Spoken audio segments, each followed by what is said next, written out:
Hey guys, tonight we're trading the mud and misery of the peasant world for something far softer, far shinier, and somehow just as exhausting. Life as a rich Tudor woman. Picture silk gowns, glittering jewels, an army of servants, and groaning tables of food. Now picture all of that, except you can't breathe, you can't wash, your face is being slowly poisoned by your own makeup, and your entire value as a human being hinges on whether you can produce a son. Welcome to luxury 16th century style, a gilded cage with truly excellent embroidery. A genuine thank you to the listener who dropped this request in the comments. Your suggestions really do shape what gets made here, and this one was far too good to pass up. If you enjoy these little journeys into the past, take a second to like the video and subscribe, but only if you actually enjoy what I do here. Leave a comment telling me where you're listening from and what time it is for you. Somehow it's always 2 a.m. somewhere. Now, dim the lights, switch on a fan for that soft white noise, fluff your pillow and settle in. Let's wonder for a moment. What did rich Tudor women actually do all day? Did they lift a single finger? Or did they simply employ someone to lift it for them? How long does it take to get dressed when your outfit has more layers than an onion, and more hardware than a castle gate? Could you survive a breakfast of stale bread and weak beer, a face caked in lead, and a corset laced by a maid who very clearly resents you? Would you last one single day being wealthy, beautiful, bored, and quietly suffocating in velvet? Well, congratulations. You've just woken up in the year 1532, in a 4-poster bed roughly the size of a small barn, in a body that already aches, in a world where being a rich woman is simply the most comfortable kind of trap there is. Sweet dreams. Let's start where every day starts, opening your eyes. You wake not to a screaming church bell like the peasants, but to the soft scrape of a maid pulling back the heavy bed curtains, letting in a thin slice of grey dawn and a draught that could chill a corpse. Your bedchamber is enormous, beautifully furnished and absolutely freezing, because Tudor architects had mastered the art of the impressive room and not yet discovered the concept of keeping it warm. A fire smoulders in the grate, tended overnight by some poor soul who slept on the floor nearby. You lie there for a moment, wrapped in linen and beeswax-scented warmth, a wealthy woman at the very top of the food chain, and your first thought of the day is the same as everyone else's across history. It is far too early, and you do not want to get up. But getting up is not really your decision. It's a scheduled event, managed by other people, like a small ceremony you happen to be the centerpiece of. The maid waits. She's already been awake for hours, has already laid the fire, fetched the water and arranged the room, and she's now standing there with the patient, slightly judgmental expression of someone who has watched you pretend to still be asleep before. There is no hitting a snooze button when the snooze button is a living person who reports to your housekeeper. The air outside your blankets is genuinely brutal. Stone houses hold the cold like a grudge, and even with tapestries on the walls to trap a little warmth, your breath fogs in front of your face. The floor, if your barefoot touches it, feels like stepping onto a frozen pond. This is why the rituals move slowly and why everything happens in layers. You do not leap from bed. You emerge from it, cautiously, the way one might exit a warm bath into a winter morning, except the bath is your entire life, and the winter morning is the rest of the house. And here is the strange truth of being rich in this century. Comfort and misery live side by side, holding hands. Yes, you have a feather mattress while the peasant has a sack of straw crawling with company. Yes, you have servants, fine linen, and a fire. But you are also expected to perform from the very first breath of the day, to be composed, devout, gracious, and beautifully presented in a freezing house, in an aching body, before you've eaten a single thing. Wealth in Tudor England doesn't buy you rest. It buys you an audience. Think of it like waking up already at work, except you can never clock out. Your commute is a single staircase, and your boss is the entire concept of social hierarchy. Every person in this house is watching how the lady of the manor begins her day, and any sign of laziness, ill temper, or weakness becomes quiet gossip by noon. So you compose your face before your feet even hit the floor. You sit up against your mountain of bolsters, you let the maid begin her work, and you steel yourself for the marathon ahead. Somewhere across the country, a peasant woman is already knee-deep in mud and regret. You, by contrast, are about to be slowly assembled like a very expensive piece of furniture. But before any of that begins, let's take a proper look at the thing you just climbed out of, because that towering curtained monstrosity is worth more than most people's entire homes. Before you swing your legs out, let's talk about the bed itself, because in Tudor times, the bed was the single most expensive thing you owned, more valuable than the silver and frequently mentioned in wills like a beloved relative. Yours is a towering carved oak monument hung with embroidered curtains, stuffed with a feather mattress, and propped with a small mountain of bolsters, because the fashionable belief was that lying flat would let blood pool in your head and possibly kill you. So you sleep half upright, like a very tired duchess attempting to supervise the room. You also rarely sleep alone. A maid or two might be tucked nearby, a child, a companion, perhaps a small dog with strong opinions. Privacy, even for the rich, was a foreign and faintly suspicious idea. Let's appreciate the sheer scale of this thing. A great Tudor bed was a piece of furniture you could practically live inside. The frame was carved with intricate scenes, family crests, vines and figures, all handworked by craftsmen over many months. The posts were thick as tree trunks because in fairness they often were. The curtains, drawn closed at night, turned the bed into a room within a room, a cosy fabric fortress that trapped your body heat and kept out drafts, insects, and the unwelcome attention of anyone wandering through. This is also why the bed was such a status symbol. When important guests visited, they were sometimes shown the family bed the way a modern person might show off a sports car or a kitchen island. A truly magnificent bed announced your wealth without you having to say a single vulgar word about money. Some beds were so famous and so enormous they became local legends, the kind of thing strangers travelled to gawk at. Imagine being known across the county for your mattress. But for all its grandeur, sleeping in it was its own peculiar experience. Propped half upright on bolsters, you doze in a posture that a modern doctor would gently describe as a recipe for a stiff neck. The feathers, lovely as they are, shift and clump, so part of your night is spent quietly negotiating with your own mattress.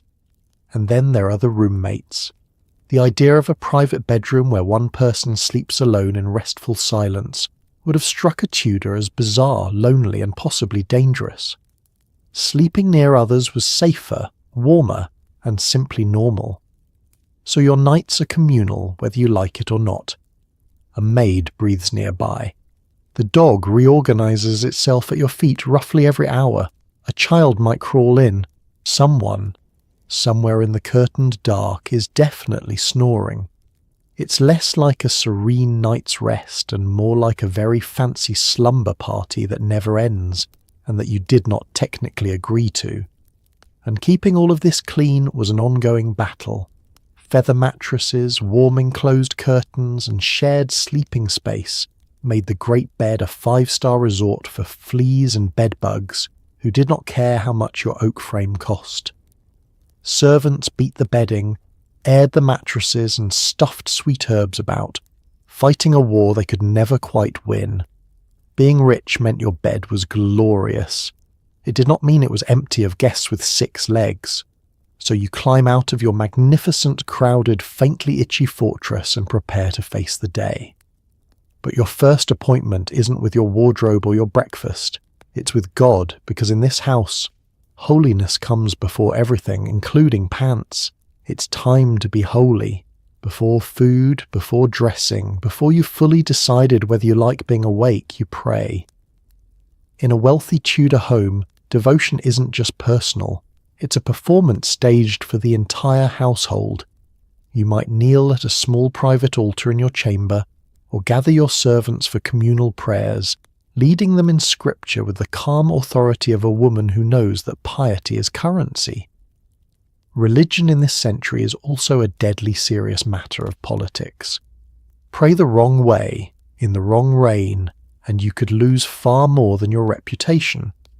So you fold your hands, murmur the correct words for whichever monarch currently sits on the throne, and quietly remember that in Tudor England, salvation and survival often required the exact same script. Picture the scene. You kneel on a cushion, possibly one you embroidered yourself during the long hours we'll get to later, your hands clasped, your head bowed, your breath fogging faintly in the cold chapel or chamber. You may have a beautifully illustrated book of prayers, a treasured object passed through your family. The morning is quiet, the candles flicker, and for a few moments the relentless performance of being a great lady pauses into something that might, occasionally, even feel like genuine peace. But make no mistake, this is also a job. As mistress of the house, your spiritual conduct sets the tone for everyone beneath you. A pious household reflects well on you and your husband, and a lax one becomes a quiet stain on the family name. So you lead, you set the example, and you make sure the servants attend. It's a bit like being the manager who insists everyone show up to the morning meeting, except the meeting is about your eternal souls, and the consequences of skipping it are theoretically infinite. Now, here's where it gets genuinely treacherous. The Tudor century was a religious roller coaster that nobody was allowed to get off. One monarch breaks with Rome and declares himself head of the church. The next swings the country back toward the old faith. The one after that swings it the other way again. Each lurch came with real danger for anyone caught praying the wrong way at the wrong time. People were imprisoned, ruined, and burned over the exact words and gestures of their worship. The fashionable thing to do was to watch the throne very carefully and adjust your devotion to match. So your morning prayers are sincere, yes, but they're also a careful calculation. You learn to be devout in the currently approved manner, to keep dangerous opinions tucked away with your sharper thoughts, and to make sure that anyone who happens to observe you sees nothing but flawless, government-approved holiness. It's faith with a survival instinct. And the praying doesn't stop here.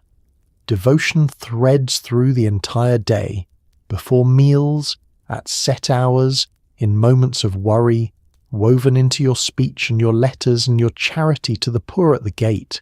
To be a respectable Tudor lady is to be visibly, constantly, correctly faithful, the way a modern person might maintain a carefully curated public image. Except the stakes are heaven, hell, and possibly the executioner. So you finish your prayers, rise stiffly from your cushion, and cross yourself, or don't, depending entirely on the year. Your soul is tended to.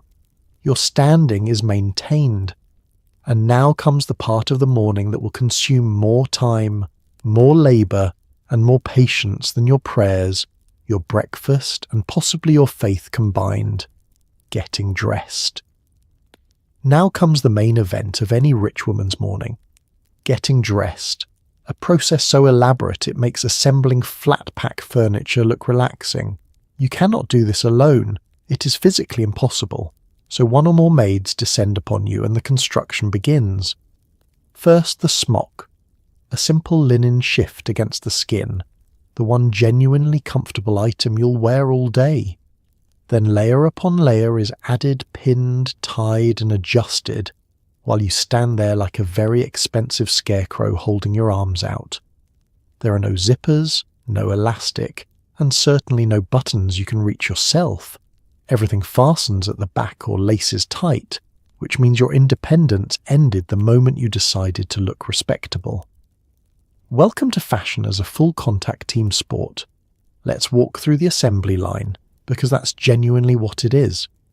The smock goes on first, soft and breathable, the closest thing you'll get to comfort until nightfall. Then come stockings, tied above the knee with garters, because elastic is centuries away and gravity is relentless.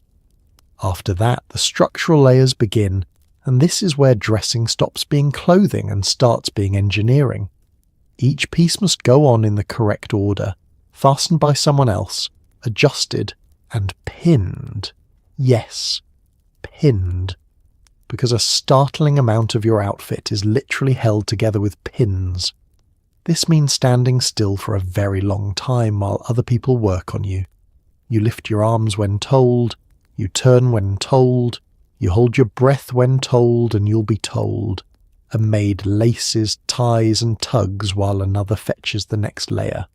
It is slow, fiddly, and completely dependent on cooperation, which is a polite way of saying that if your maids dislike you, your morning can become quietly, deniably miserable. A lace pulled a touch too tight, a pin placed a touch too close to the skin, and you'll spend your day in subtle discomfort with no one to officially blame. The modern comparison is almost too easy. Imagine if every single morning you had to be sewn into your outfit by a small committee, and getting undressed required summoning that same committee back. Imagine if leaving the house took the better part of an hour and could not be rushed, and if a single missing pin meant the whole structure threatened to come apart in public. You wouldn't pop out for a quick errand. You wouldn't pop anywhere. The richer you were, the more elaborate the outfit, and the more elaborate the outfit, the less freely you could move through your own life. And there's a quiet logic to all of it. The sheer difficulty of dressing was itself a luxury. A working woman needed clothes she could throw on alone and labour in. The fact that you required servants, time, and a calendar's worth of patience simply to be dressed was the entire point. Your inconvenience was your status. The more useless your clothing made you, the grander you obviously were. Few systems in history have so perfectly turned helplessness into a flex. So you stand there, arms out, slowly being built like a cathedral, layer upon layer, pin upon pin, while the morning ticks by and your maids work in practiced silence. It's tedious, it's intimate, and it's strangely exhausting for something you're doing while standing perfectly still. But we've only reached the soft, civilized layers so far, because the next item isn't really clothing at all. It's a device, and its job is to reshape your entire torso whether your ribs agree to it or not. Let's discuss the garment that defines your entire silhouette and a worrying amount of your breathing. The pair of bodies, the ancestor of the corset. This is a stiffened bodice, reinforced with wood, whalebone, or bundled reeds, and laced so tightly that posture becomes less of a choice and more of a structural inevitability. Down the front runs a busk, a long flat strip of wood or bone, ensuring you remain as rigid as a fireplace poker all day long. Sitting becomes a negotiation. Bending becomes a fantasy. Eating a large meal becomes a gamble. The fashionable Tudor ideal was a flat, smooth, conical torso, and achieving it meant essentially wearing furniture. You will look magnificent. You will also be unable to take a deep breath until roughly bedtime. The lacing is its own ordeal. A maid stands behind you and pulls the cords tight, and you brace yourself against something, a bedpost, a wall, your own dignity, while she cinches you into the desired shape. There's a particular technique to it, a steady tightening that compresses your ribs and flattens your front into that smooth, fashionable cone. Done well, it gives you the elegant, upright bearing of a noble woman. Done with even a hint of resentment, it gives you a long day of shallow breaths, and the dawning understanding that whoever laced you holds genuine power over your comfort. That long flat busk down the centre is the real enforcer. Slid into a channel at the front of the bodies, it keeps you absolutely straight, forbidding any slouch, any slump, any moment of relaxing your spine into something human. Some busks were carved or decorated, even given as romantic gifts, which is a deeply Tudor thing to do, presenting your sweetheart with a flat stick whose entire purpose is to stop her bending over. Nothing says love like a beautifully engraved instrument of postural control. Living in it requires you to relearn your own body. You can't bend at the waist. So to pick something up, you sink straight down with the careful grace of someone who knows the alternative is toppling forward like a felled tree. You can't take a deep, satisfying breath, so you live on shallow, ladylike sips of air. You can't twist quickly or move suddenly. Every motion becomes smooth, slow, and controlled, which conveniently is exactly how a refined woman was supposed to move anyway. The garment didn't just shape your body, it shaped your behaviour.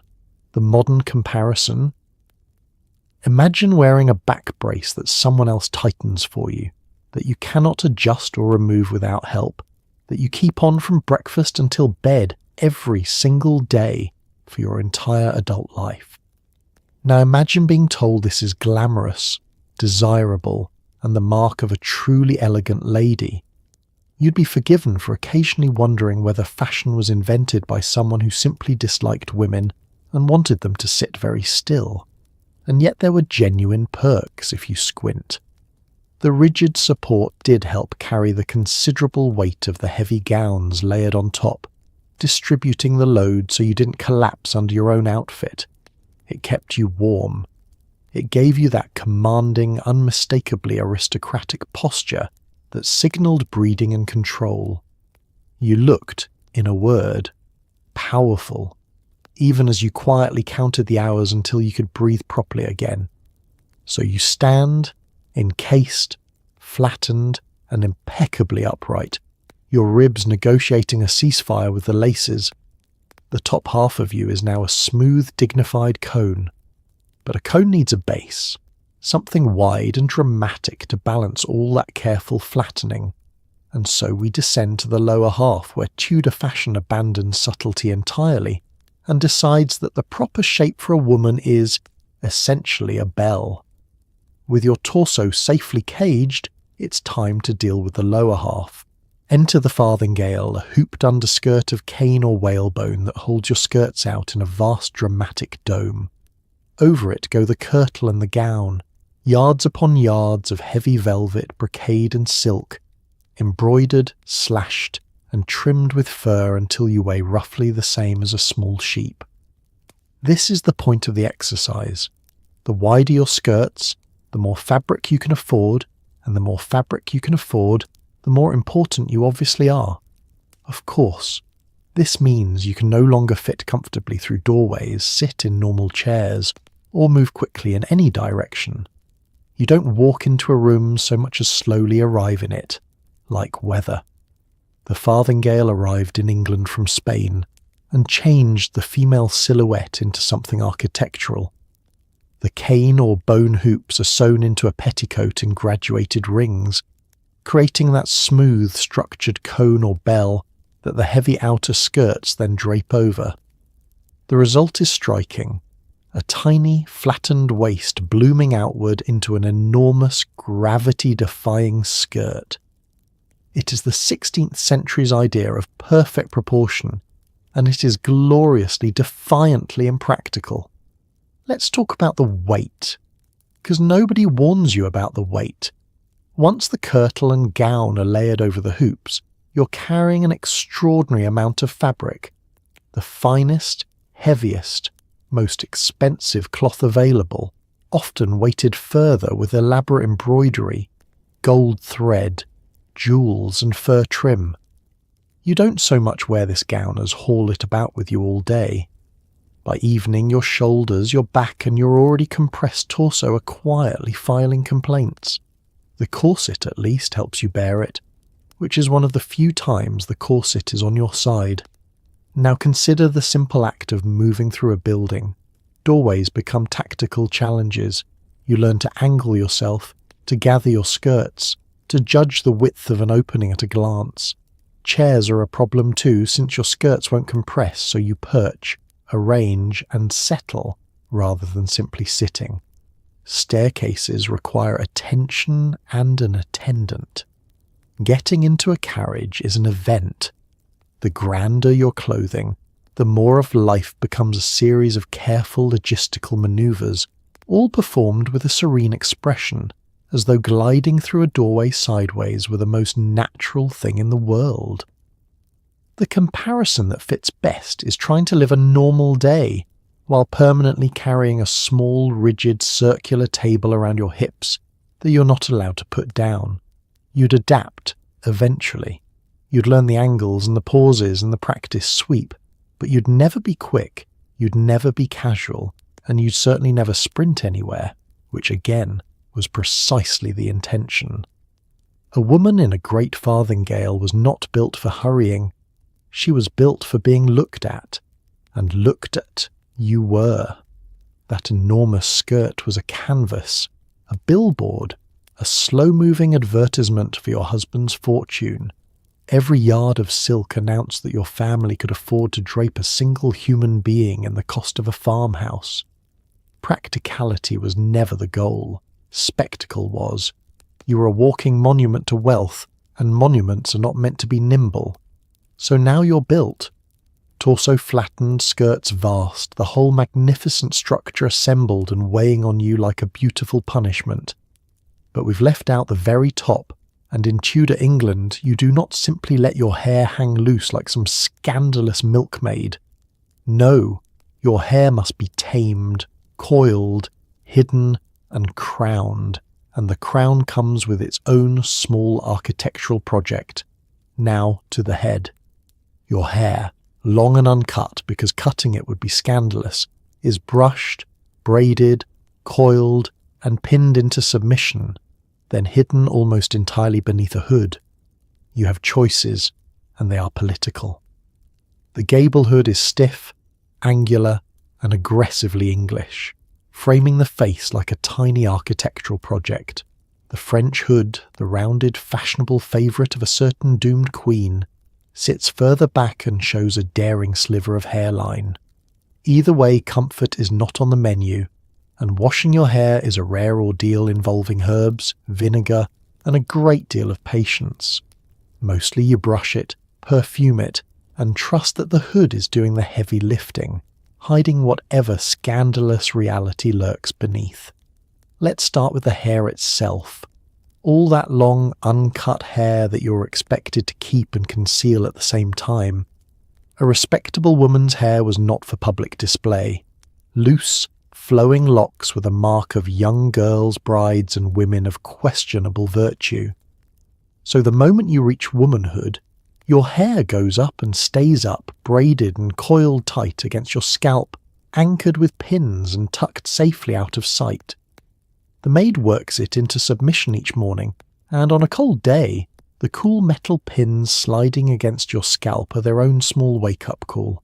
Then comes the headdress, and here you must choose your team.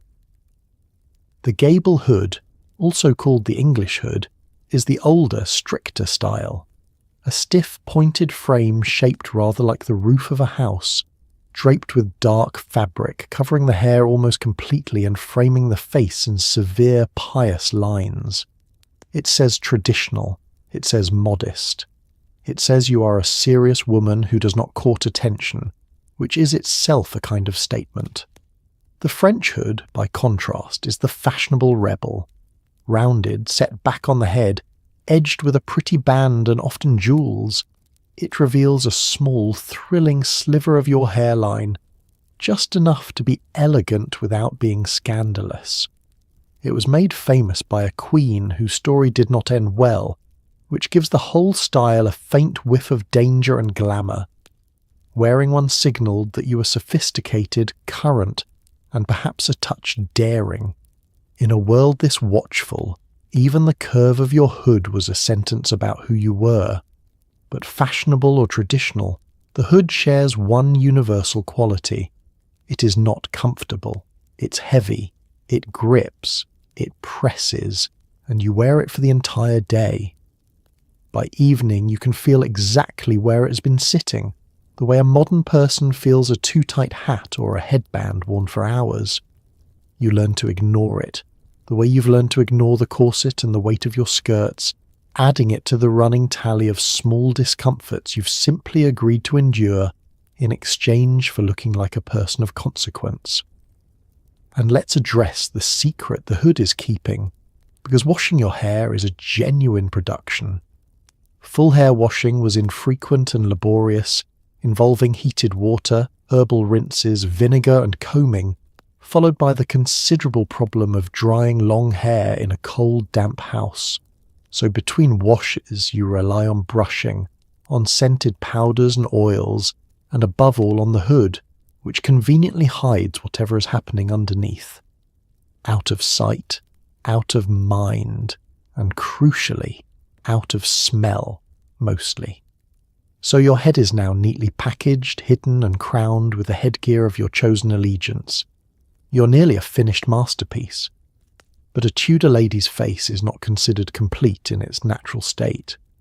No, the final touch is a layer of colour, paleness and perfection applied directly to your skin, and it is, without exaggeration, trying to kill you. Let's talk about your face, or rather, the poisonous paste you're about to apply to it. The fashionable Tudor complexion is pale, smooth and luminous, the kind of skin that signals you never labour in the sun like some common field worker.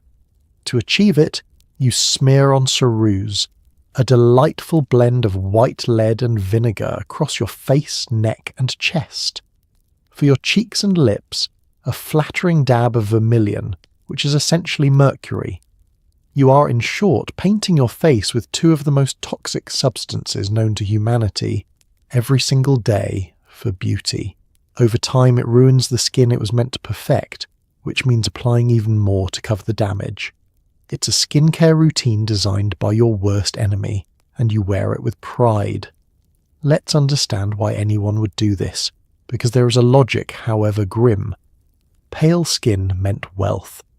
A tanned, weathered face meant outdoor labour, meant poverty, meant you were the kind of person who worked under the sun for a living. So a luminous, ghostly white complexion became the ultimate luxury, the visible proof that you had never lifted anything heavier than a needle. To be pale was to be powerful, and women chased that paleness with whatever the era offered, which unfortunately was lead. The application is its own ritual. You smooth the cerus on until your face is an even porcelain mask, then add the bright accents of colour to cheeks and lips. The effect in candlelight is genuinely striking, a smooth, glowing, doll-like perfection that turns heads at court. For a while it works beautifully. You look flawless, radiant, expensive. This is the cruel hook of the whole arrangement. The poison really does deliver the look you want at first. Then comes the slow betrayal. Lead is absorbed through the skin, and over months and years it does exactly what poison does. It damages the very skin it sits on, leaving it grey, dry and scarred. It can cause hair loss, rotting teeth, trembling, and a long list of miseries that nobody in the 16th century connected to the lovely white paste.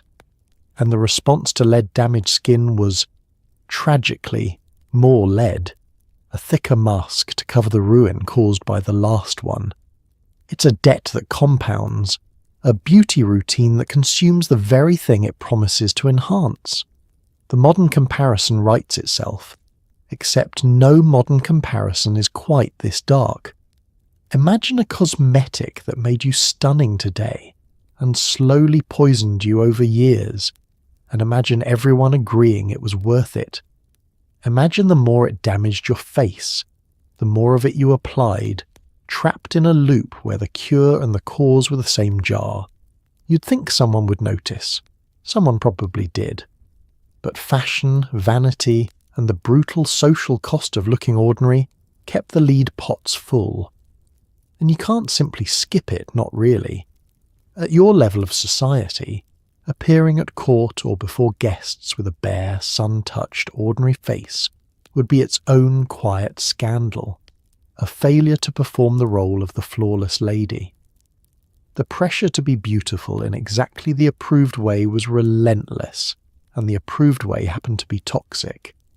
So you paint, knowing or half knowing, choosing the glow today and ignoring the cost tomorrow, which is perhaps the most relatable thing about you across all these centuries. So your mask is set, your colour is bright, your face is a masterpiece slowly working against you. You look perfect. You feel beneath it all faintly unwell. And yet there's one more uncomfortable truth about the gleaming, luxurious lady you've become, which is that under all that paint, perfume and silk, you have almost certainly not had a proper wash in quite some time. Surely being rich you bathe? Well, sort of occasionally and with deep suspicion. Like the peasants, wealthy Tudors believed that immersing the body in water opened the pores and invited disease right in. So full baths are rare, careful events. Instead, you stay clean the rich way, by changing your fine linen smock frequently, since linen was thought to draw the dirt and sweat out of you like a sponge. The rest of the job falls to perfume.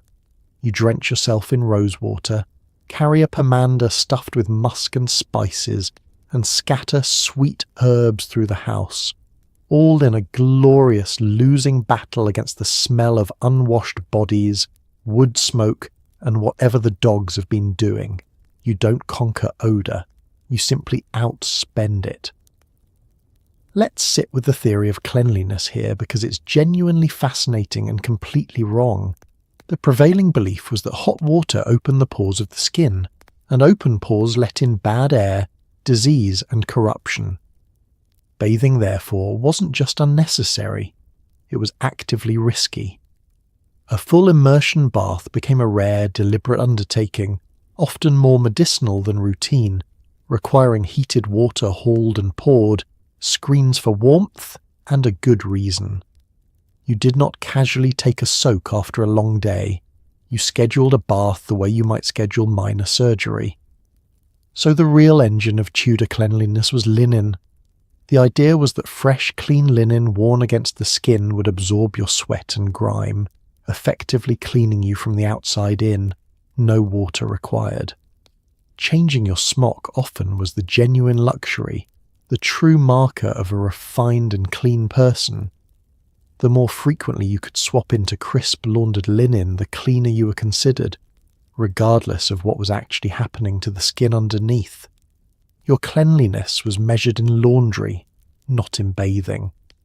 Then there's the perfume, deployed with the enthusiasm of someone fighting a war they cannot win. Rose water on the skin, scented oils in the hair, sweet herbs strewn across the floor so they release their fragrance when crushed underfoot. You carry a pomander, a little perforated ball of precious metal filled with musk, amber and spices, dangling from your girdle, ready to be lifted to your nose whenever the surrounding world becomes too pungent, which is often. The scents are genuinely lovely, and they're also a smokescreen, a fragrant fog laid over the realities of a world without daily washing. The modern comparison is uncomfortably vivid. Imagine deciding that showering was dangerous, so instead you simply changed your shirt several times a day and sprayed yourself, your home, and the air around you with increasingly powerful perfume. Imagine an entire society agreeing this was the height of hygiene and good breeding. You'd grow used to the background scent of humanity, the way the Tudors did, your nose quietly recalibrating until the mingled smell of bodies, smoke, herbs and rosewater was simply what the world smelled like. And here's the thing, by the standards of the time, you genuinely were clean. You had the means to change your linen often, to perfume yourself richly, to keep sweet herbs underfoot and pomanders to hand. The poor could not afford such constant fresh laundry, or such expensive scents, so cleanliness, like everything else, was a luxury you could buy. You smelled like roses and musk and money, layered over the eternal human truth and in your world that counted as immaculate. So you are powdered, perfumed, dressed, and gleaming, every layer of the performance in place. You are, by any 16th century measure, a vision, which makes it all the more unfortunate that when you finally smile, the mouth behind those rosewater-scented lips tells a darker, blacker story. And it's a story written entirely in sugar. Time to face the mirror and smile if you dare. Here's the cruel irony of wealth. You can afford sugar, that rare and expensive import, and so you eat it constantly in candied fruits, marzipan, and elaborate sugar sculptures. The result is a mouthful of decay so reliable that blackened teeth became a genuine status symbol, a delicious little sign that you were rich enough to rot. To clean what's left, you might rub your teeth with a cloth, a paste of herbs, or charmingly a bit of soot. Toothache is a constant companion, and the cure is usually extraction by someone with strong hands and weak mercy. So you smile sweetly, sugar-rotted and proud, secure in the knowledge that your terrible teeth are the envy of the poor. Let's appreciate just how prized sugar was. It arrived from distant lands at enormous cost, a rare and precious commodity that only the wealthy could afford in any quantity. To serve sugar, to display it, to sculpt it into ornate centerpieces and eat it freely, was to broadcast your fortune in the most literal way imaginable. The rich consumed it with abandon in sweetmeats, preserves, candied fruits, spiced wines, and the showpiece confections that crowned a great feast. Where a peasant might taste honey occasionally, you had sugar daily, and your teeth paid the full bill, because your teeth naturally rotted. A diet rich in sugar and lacking anything resembling modern dental care produced exactly the decay you'd expect, and it produced it in the mouths of precisely the people who could afford the most sugar. And so, the most extraordinary thing happened. Rather than hide the damage, fashionable society began to associate blackened, decaying teeth with wealth and status. To have rotten teeth was to advertise that you ate sugar freely, which meant you were rich, which made the rot, in a deeply backwards way, desirable.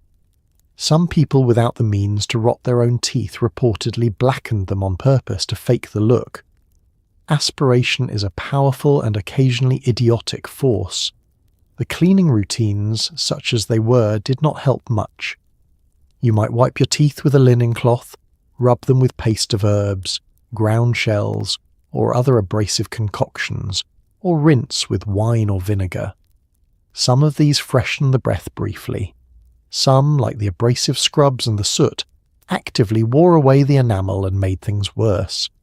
There was no understanding of what truly caused decay, so the remedies were a hopeful mix of folklore, perfume, and wishful thinking. None of it a match for a relentless diet of sweets.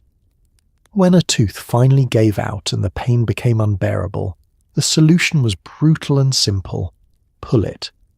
Extraction was performed without anything resembling effective pain relief, by someone with strong hands, a steady grip, and the necessary tools, and it was an experience nobody forgot.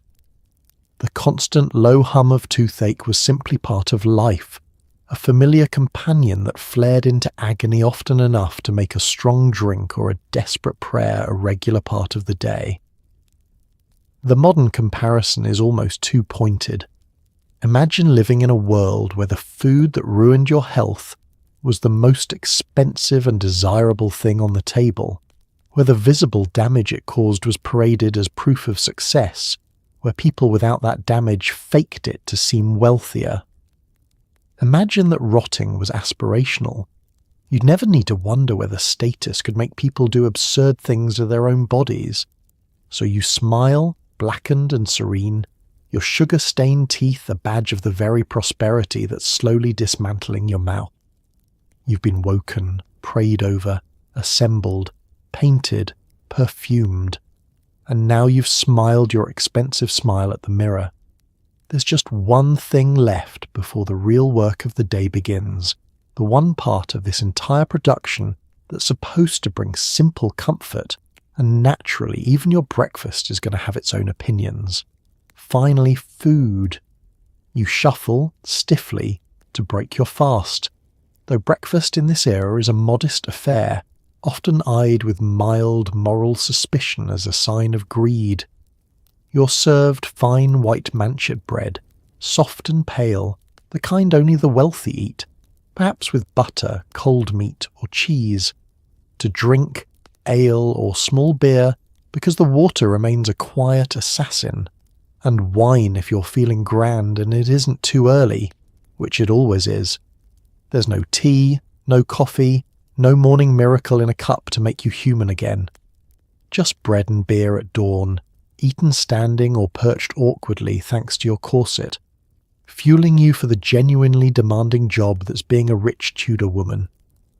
Let's talk about that manchet bread, because it's a small luxury you'd badly miss.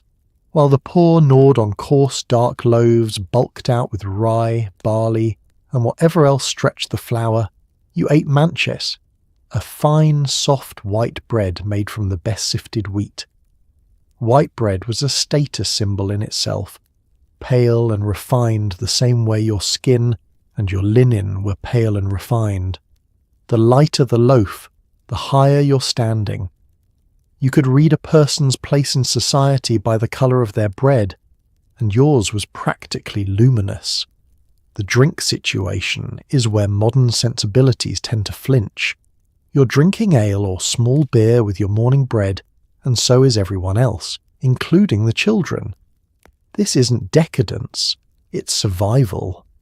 The water was a genuine health hazard, teeming with the kind of company that could end you, while the brewing process made ale far safer. Small beer was weak, more about hydration than intoxication, the everyday drink of every household from peasant to palace. For something finer you might have wine, though indulging too freely too early carried its own quiet judgment. Mostly you sip your beer and accept that a clear-headed glass of water simply isn't on the menu, now, about the suspicion. Breakfast occupied an odd moral position in the Tudor mind. The serious meals were dinner around midday and supper in the evening, and eating a large lazy breakfast could be seen as a sign of gluttony or weakness, a failure to discipline the appetite. So your morning meal is deliberately light, almost apologetic, a quick fortification rather than a feast. Hard-working, virtuous people, the thinking went, didn't need to stuff themselves the moment they woke. They got up, prayed, and got on with it, pausing only briefly for bread and beer. The comparison to modern life is almost painful. You wake exhausted, freezing, already laced into a rigid bodice, and your reward is a small piece of bread and a cup of weak beer, eaten while standing or balanced uncomfortably on the edge of a chair you can barely sit in. There is no warm, fragrant cup of coffee to coax you into the day, no comforting ritual of caffeine. There is only the dim understanding that you must now go and run an entire household on the strength of carbohydrates and mild ale. And eating itself is a logistical puzzle, with your corset forbidding any real slouch and your skirts forbidding any normal sitting. Even a modest breakfast becomes a small performance of poise. You perch, you sip, you nibble with restraint, partly from manners and partly because there's simply no room in your compressed torso for enthusiasm. You leave the table no more comfortable than you arrived, but at least no longer faint. So, fortified by bread and beer, painted, dressed, and faintly judged for having eaten at all, you rise to begin the actual work, because contrary to every lazy fantasy about idle noble women, you are about to run a small kingdom. Now to work, because despite the silk and the servants, you are not idle. You are the mistress of a great household, which means you're essentially the chief executive of a small, chaotic, self-contained kingdom. Dozens of servants answer to you, The kitchens, the stores, the laundry, the brewing, the baking, the linens, the candles, all of it falls under your command. When your husband is away managing estates, attending court or fighting somewhere damp, you run the entire operation alone, often including the family's lands and business affairs. It's relentless, complicated and deeply unglamorous work, and Tudor society will praise you for it precisely as long as you make it look effortless and never, ever take any credit. Let's grasp the scale of what you're managing. A great Tudor house wasn't a home in the cosy modern sense. It was a sprawling enterprise that produced much of what it consumed. Bread was baked, ale was brewed, meat was salted and smoked, candles were made, cloth was spun and sewn, medicines were distilled, fruit was preserved, and all of it happened on the premises, under your oversight. You are managing supply chains, inventory, staff, and seasonal cycles the way a modern operations director might, except your spreadsheet is your memory and your office is the entire estate. Then there are the people, dozens of servants, each with a role, a temperament, and the capacity to cause problems, all looking to you for direction, judgment, and discipline. You decide what gets done and when, you settle the inevitable squabbles, you root out the theft, you reward loyalty and dismiss those who fail. It demands constant attention and a memory like a steel trap, because in a house this size, something is always going slightly wrong, and the mistress who loses track of the details loses control of the household. When your husband is away, and Tudor men were away a great deal, at court, on campaign, travelling between scattered estates, the full weight lands on you. Suddenly you're not just running the domestic machine. You're managing the lands, the tenants, the accounts, the legal affairs and the family's interests, making decisions that affect the fortune and standing of your entire house. Many Tudor women ran their family's affairs with formidable competence during these long absences, holding everything together while history busily credited their husbands. The cruel part, the very Tudor part, is the lack of recognition.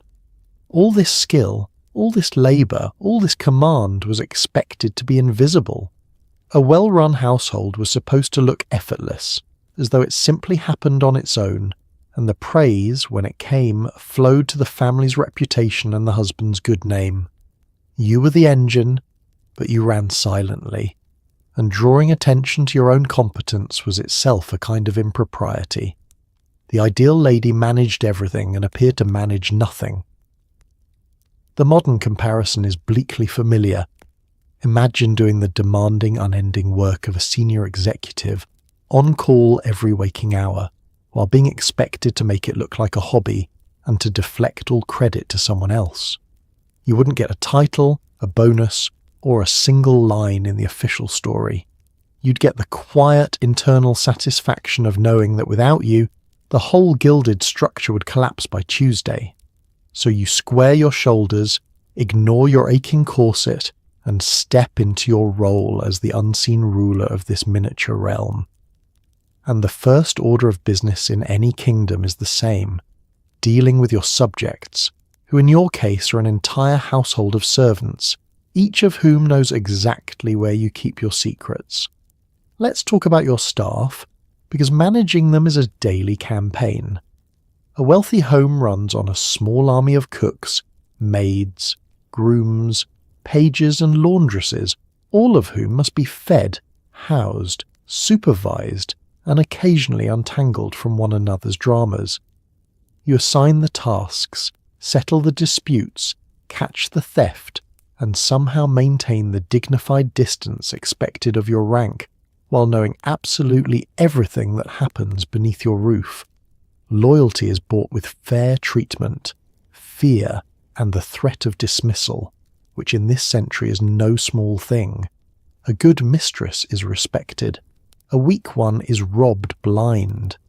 So you rule your household with a velvet glove and an iron memory, because in a house full of people who know your secrets, control is the only real currency. Start with the sheer number of them. A great house might employ dozens of servants in a precise pecking order, from the senior steward and gentlewomen attendants at the top down through cooks, grooms, maids, pages, and the lowest scullery hands. Each rank had its duties and its dignity, and a wise mistress understood the whole hierarchy intimately, who answered to whom, who could be trusted, who was new, who was nursing a grudge. You weren't just giving orders, you were conducting an orchestra of people who all lived, ate and slept under your roof. That closeness is the heart of the challenge. These aren't employees who go home at night. They live with you, witness your private moments, overhear your quarrels, dress you, feed you, and know intimately how the family really functions behind the polished public face. A servant sees everything. A servant knows which marriages are cold, which finances are strained, which children are favoured, which secrets must never leave the house. Managing such people means managing not just their work, but their loyalty and their silence, because a disgruntled servant with a head full of family secrets is a genuine danger. So you wield a careful blend of generosity and authority. Fair treatment, decent food, and a sense of belonging earn you devotion. Servants in well-run households often stayed for years and took real pride in their family standing. But authority backs it up. The understood power to dismiss, to withhold a reference, to cast someone out of a stable position into an uncertain world. Losing a good place was no small matter when your livelihood and your reputation travelled together. The velvet glove was real, but so was the iron beneath it, and you must catch the things that go wrong, because they will. Food and supplies vanish, corners get cut, tasks get neglected, tempers flare in the cramped servants' quarters and spill into the work. A mistress who didn't notice, who let standards slip or theft go unchecked, was quietly relieved of her authority by the very people she was meant to command. So you keep your iron memory sharp, you notice the missing candles and the unswept hearth, and the suspiciously light stores, and you correct it before it grows. The modern parallel is managing a team that also lives in your house, never clocks out, and holds every piece of dirt on your personal life. You'd need to be liked enough to keep them loyal, respected enough to keep them obedient, and observant enough to keep them honest, all while maintaining the serene distance of someone clearly above the fray. It's exhausting, it's delicate, and it never ever stops. So you direct your small army with practiced command, and somewhere in this bustling enterprise sits a particular room that's entirely your domain, a place of jars, herbs, and quiet alchemy, where you become something the household needs even more than a manager, its physician. Step into the still room, your private laboratory in the beating heart of household medicine. Here, you and your women distill rosewater, brew tonics, mix ointments, and concoct remedies for every ailment that dares enter the house. With no doctor on call and physicians being expensive, frequently useless, and occasionally lethal, the lady of the house is the first and often only line of medical defence. You keep handwritten recipe books passed down through generations, full of cures involving herbs, wine, honey, and the occasional alarming ingredient like powdered pearl, or, for the truly committed, ground-up unicorn horn, which was almost certainly narwhal tusk. Some of it genuinely works, some of it does nothing, and some of it frankly was probably finishing the patient off faster. The still room itself was a point of pride, a dedicated space lined with jars, bottles, dried herbs, and the distilling equipment that gave the room its name. Here you produced not just medicines but perfumes, cordials, preserves, and scented waters, the fragrant and the curative blending together. It was part pharmacy, part kitchen, part workshop, and it ran on your knowledge. A capable lady of the house was expected to be skilled in this work, and the contents of her still room reflected her competence as surely as her embroidery reflected her virtue. Your knowledge came largely from the receipt book, a treasured handwritten collection of recipes and remedies, passed down through the women of the family and added to over the years. These books mixed genuine herbal wisdom, accumulated through generations of trial and observation, with folklore, superstition, and the occasional flight of expensive fancy. A recipe for a soothing salve might sit beside a cure for fever that called for ingredients ranging from the sensible to the absurd. You followed them with the seriousness of a scholar, because in your hands lay the health of everyone in the house, and some of it genuinely worked. Many herbal remedies had real medicinal value, easing pain, calming stomachs, treating wounds, and soothing the endless minor ailments of daily life. Honey on a wound, certain herbs for digestion, soothing washes for the skin. These were rooted in real effect, even if no one understood quite why. The lady of the house, in this sense, was a practical and often effective healer, the person you actually wanted when you fell ill, far more useful than the distant, costly physician with his alarming theories. But then there were the other remedies, the ones that range from useless to actively harmful, cures involving powdered gemstones, ground up so-called unicorn horn, or various substances that did nothing whatsoever beyond impressing onlookers and emptying purses. The very wealthy could afford the most exotic and expensive of these, which meant they sometimes paid handsomely to swallow things that were at best decorative. And some treatments, built on bad theory, could worsen a patient's condition, meaning the cure occasionally raced the disease to the finish line. The modern comparison is being the household's only available doctor, pharmacist and chemist, armed with a family cookbook of remedies where a genuinely effective treatment sits on the same page as something involving crushed pearls and hope. You'd get a lot of things right, ease a great deal of suffering, and occasionally administer something that did precisely nothing, while everyone nodded gravely at its expense. Medicine, like everything else in your world, was a mix of real skill and confident guesswork. So you cap your jars, wipe your hands, and leave your little laboratory of half-truths and genuine cures. Your household is managed, your medicines are stocked, and now comes a different kind of labour entirely, one performed sitting down, in silence, for hours, with a needle, because an idle pair of hands is a sinful pair of hands, and yours are about to get very, very busy. Pick up your needle, because you will be holding it for hours. Embroidery and fine needlework are not merely a hobby for a Tudor lady. They are the defining marker of virtue, patience, and good breeding. Idle hands are sinful, and a noble woman is never, ever supposed to simply sit. So you stitch. You stitch cushions, sleeves, coifs, altar cloths, and intricate blackwork patterns until your eyes ache in the dim candlelight.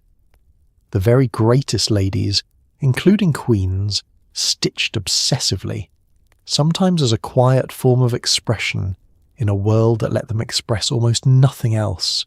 It's beautiful, skilled, devotional work, and it's also a polite, gilded way of keeping a clever woman's hands busy so the rest of her doesn't get any dangerous ideas. Let's begin with why it mattered so enormously. In a society obsessed with female virtue, needlework was its visible proof. A woman bent diligently over her stitching was a woman who was not idle, not gossiping, not getting into trouble, and not entertaining dangerous thoughts. The skill itself signalled refinement and a proper upbringing, while the diligence signalled moral character.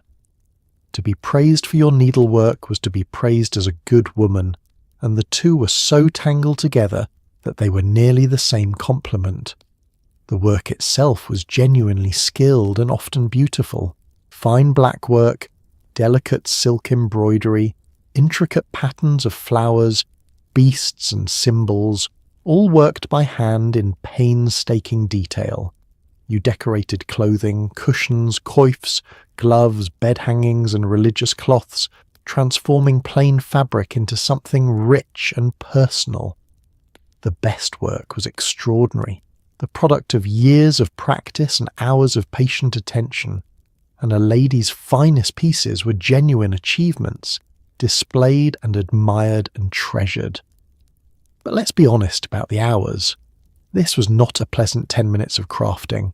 It was a substantial and recurring part of your day, often performed in poor light, since candles were used sparingly and daylight in a stone house was dim. Your eyes strained, your fingers cramped, your neck ached, and still you stitched, because stopping for no good reason simply wasn't done.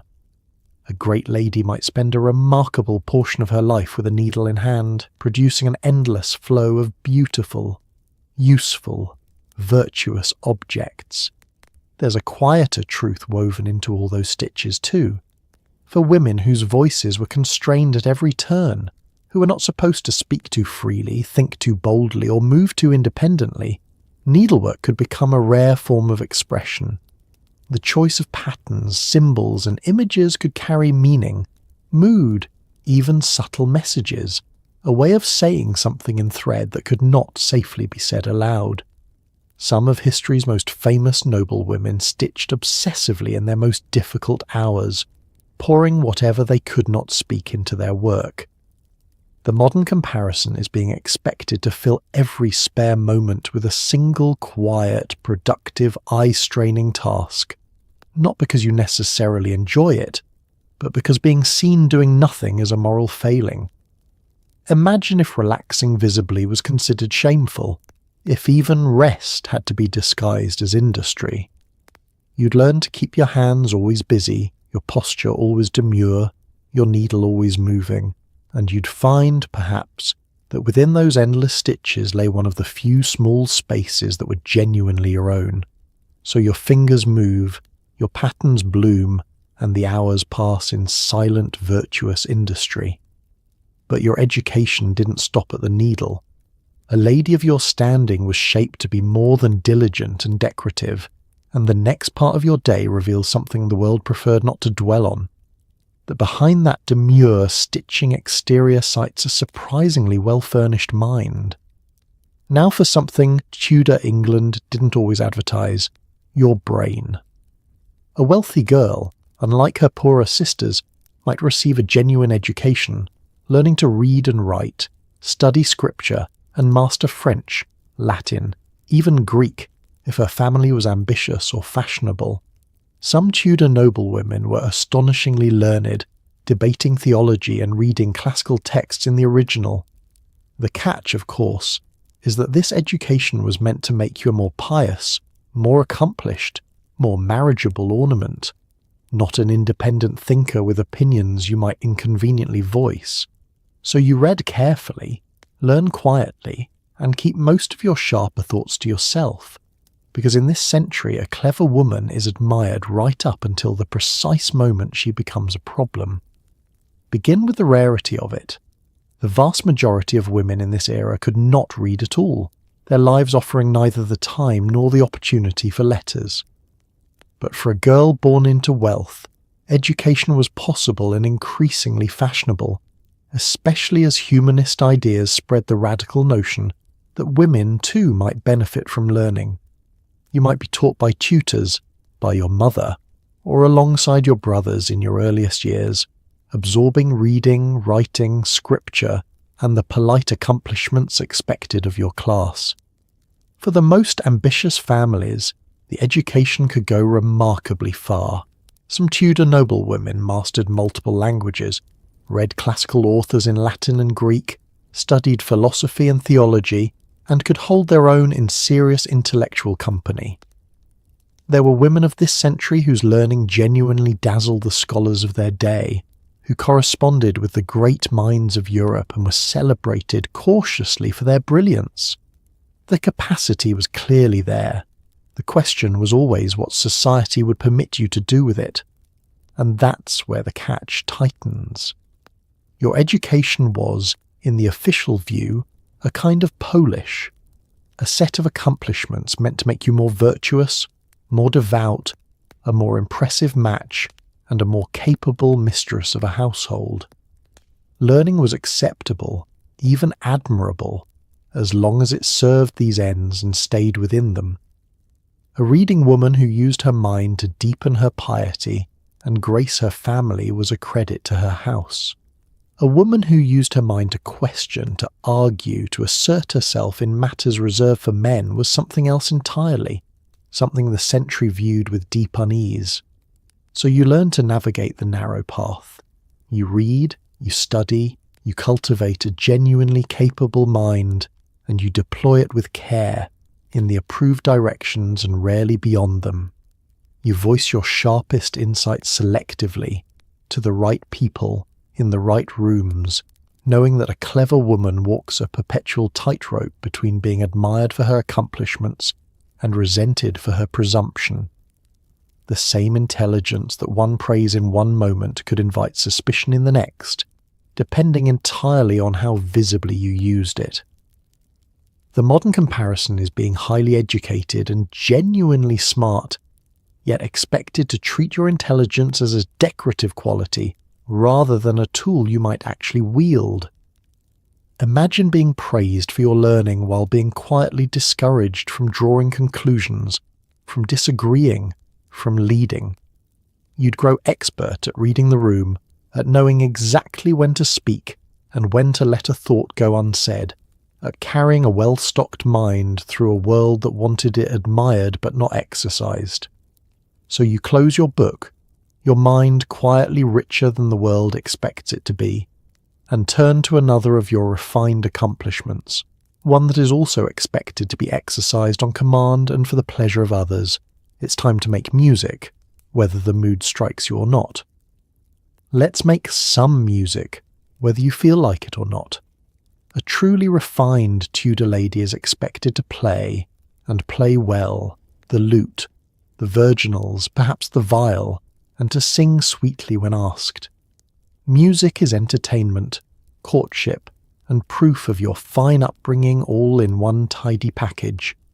So you spend long hours practicing, your stiff corset making graceful playing a small miracle, until you can perform on command for guests, suitors, or your husband's important visitors. It's a genuine joy when it's just you and the instrument in a quiet room. It's rather less joyful when you're trotted out like a talented pony to impress a baron, smiling through a galliard while your fingers cramp and your bodice slowly cuts off your circulation. Music sat high on the list of accomplishments that defined a well-bred woman. Alongside needlework, dancing, and a graceful manner, the ability to play an instrument and sing was considered essential to a lady's refinement. The lute was a favourite, intricate and expressive. The virginals, a small keyboard instrument, were popular in great houses. The viol added another voice. Singing, ideally with a sweet and modest tone, completed the picture. A woman who could do none of these was considered poorly raised, regardless of her other virtues. Achieving real skill, of course, took the same thing everything took. Hours.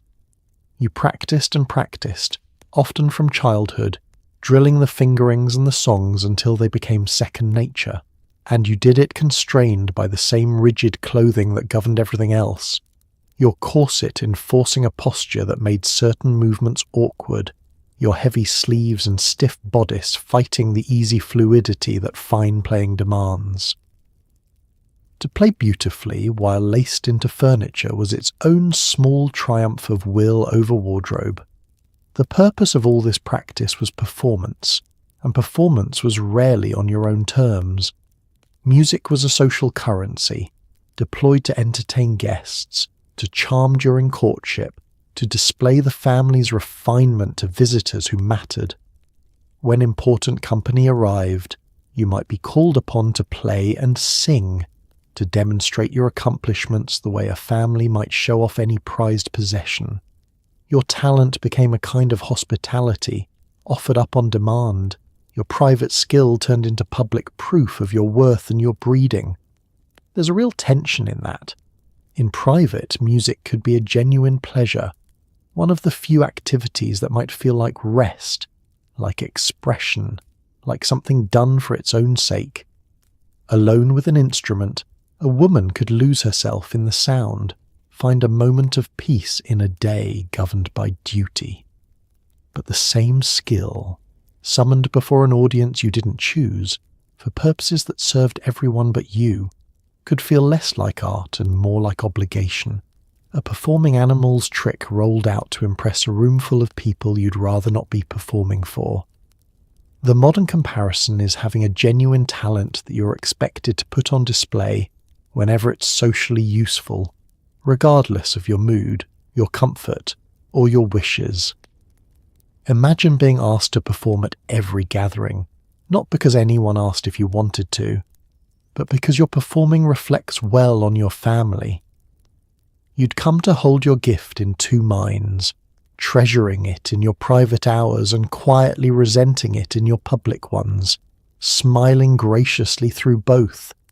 So you set down the lute, your fingers aching, your social duty discharged. Your accomplishments are on full display, your refinement beyond question. And yet the day's communications are far from over, because beyond the music and the household and the needlework lies an entire web of connection that you maintain with ink and paper, and it is far more dangerous than it looks. Time to write some letters, because correspondence is how the entire upper class stays connected, informed, and dangerous. With no telephones and no rapid travel, the written letter is your lifeline to family, allies, courtiers, and distant friends. You write to arrange marriages, manage estates, beg favours, share news, and very carefully exchange the kind of gossip that, in the wrong hands, could end a career or a life. And there's the rub. Nothing you write is truly private. Letters were intercepted, copied, and read by enemies as a matter of routine, so you learn to write with two faces, saying one thing plainly and another between the lines. It's the original social network, except a careless post could quite literally cost you your head. Consider how much rode on these letters. In a world without instant communication, the written word carried everything. Family news, business instructions, political manoeuvring, the arrangement of marriages, the cultivation of allies, the desperate appeals for favour or mercy. A great lady's correspondence was a vital instrument of power, the means by which she stayed informed, exerted influence, and maintained the relationships that held her family's fortunes together. To write well, persuasively, and strategically was a genuine skill, and an important one. So you write often, and you write carefully. You manage the estate through letters when your husband is away, instructing stewards and tenants. You nurture the alliances that protect your house, flattering the powerful and reassuring the loyal. You petition for favours, smoothing the path for relatives seeking positions or pardons. And you trade news, the lifeblood of a watchful aristocracy, learning who was rising, who was falling, who had offended whom, because knowing such things first was its own quiet advantage. But here lies the danger that hangs over every word. Privacy did not exist. Letters travelled slowly and insecurely, passing through many hands, and the interception, copying and reading of correspondence was a routine tool of politics and intrigue. Your enemies might read your words. The Crown's agents might read your words. A letter written in confidence today could surface as evidence tomorrow, twisted into something incriminating in a century where the line between gossip and treason could be terrifyingly thin. So you master the art of the double-faced letter. You learn to say one thing on the surface, safe and proper and defensible, while threading your real meaning underneath, in careful phrasing, in what you choose to leave out, in the things only your intended reader would understand. You assume every letter might be read by the worst possible audience, and you write accordingly, guarding yourself in ink. The most dangerous matters might be entrusted only to a trusted messenger's mouth, or written in ways designed to be deniable. Discretion wasn't politeness, it was survival. The modern comparison is uncomfortably apt. Imagine that every message you sent could be intercepted, copied, and used against you, that your private words might one day be read aloud by your enemies, and that a single careless line could destroy your family. You'd grow expert at saying things without quite saying them, at maintaining a flawless surface while burying the truth beneath, at treating the simple act of writing as a delicate, perpetual exercise in risk management. So you seal your letters with wax and care, dispatching your words into a world that might read them in ways you never intended. Your connections are maintained, your influence quietly exercised, your secrets guarded behind careful phrasing. And now, with the correspondence sent, you turn to a matter no less delicate and no less revealing of your power, the cold, hard arithmetic of money, because a great house runs on coin and someone has to keep the count. Let's admire the treasure, because for a rich Tudor woman, your appearance is a walking advertisement of your family's power. Every pearl, every gold chain, every gem-studded girdle, every yard of imported silk is a deliberate statement screaming exactly how important you are. Clothing was so loaded with meaning that the law itself, the sumptuary laws, dictated which fabrics, furs and colours each rank was permitted to wear, so that a glance could place you in the social order. Dressing richly wasn't vanity. It was duty, politics and self-defence all stitched into one heavy, dazzling ensemble. So you wear your wealth on your body like armour, gleaming and impractical, knowing that in this world, looking powerful is very nearly the same thing as being powerful. Start with the jewels, because they were so much more than decoration. Pearls, gold chains, brooches, rings, and gem-set girdles were portable, displayable wealth, worn openly to broadcast a family's fortune to anyone with eyes. They were also assets, gifts, and tokens of allegiance, given and received as marks of favour and loyalty. A particular jewel might carry political meaning, a symbol of devotion to a monarch or a faction. When you adorned yourself, you weren't merely accessorizing, you were displaying capital, signalling allegiances, and reminding the world precisely where your family stood. The fabrics carried the same weight. Silk, velvet, cloth of gold, fine furs, all of it imported at great cost or restricted to the highest ranks, every yard a small fortune draped across your body.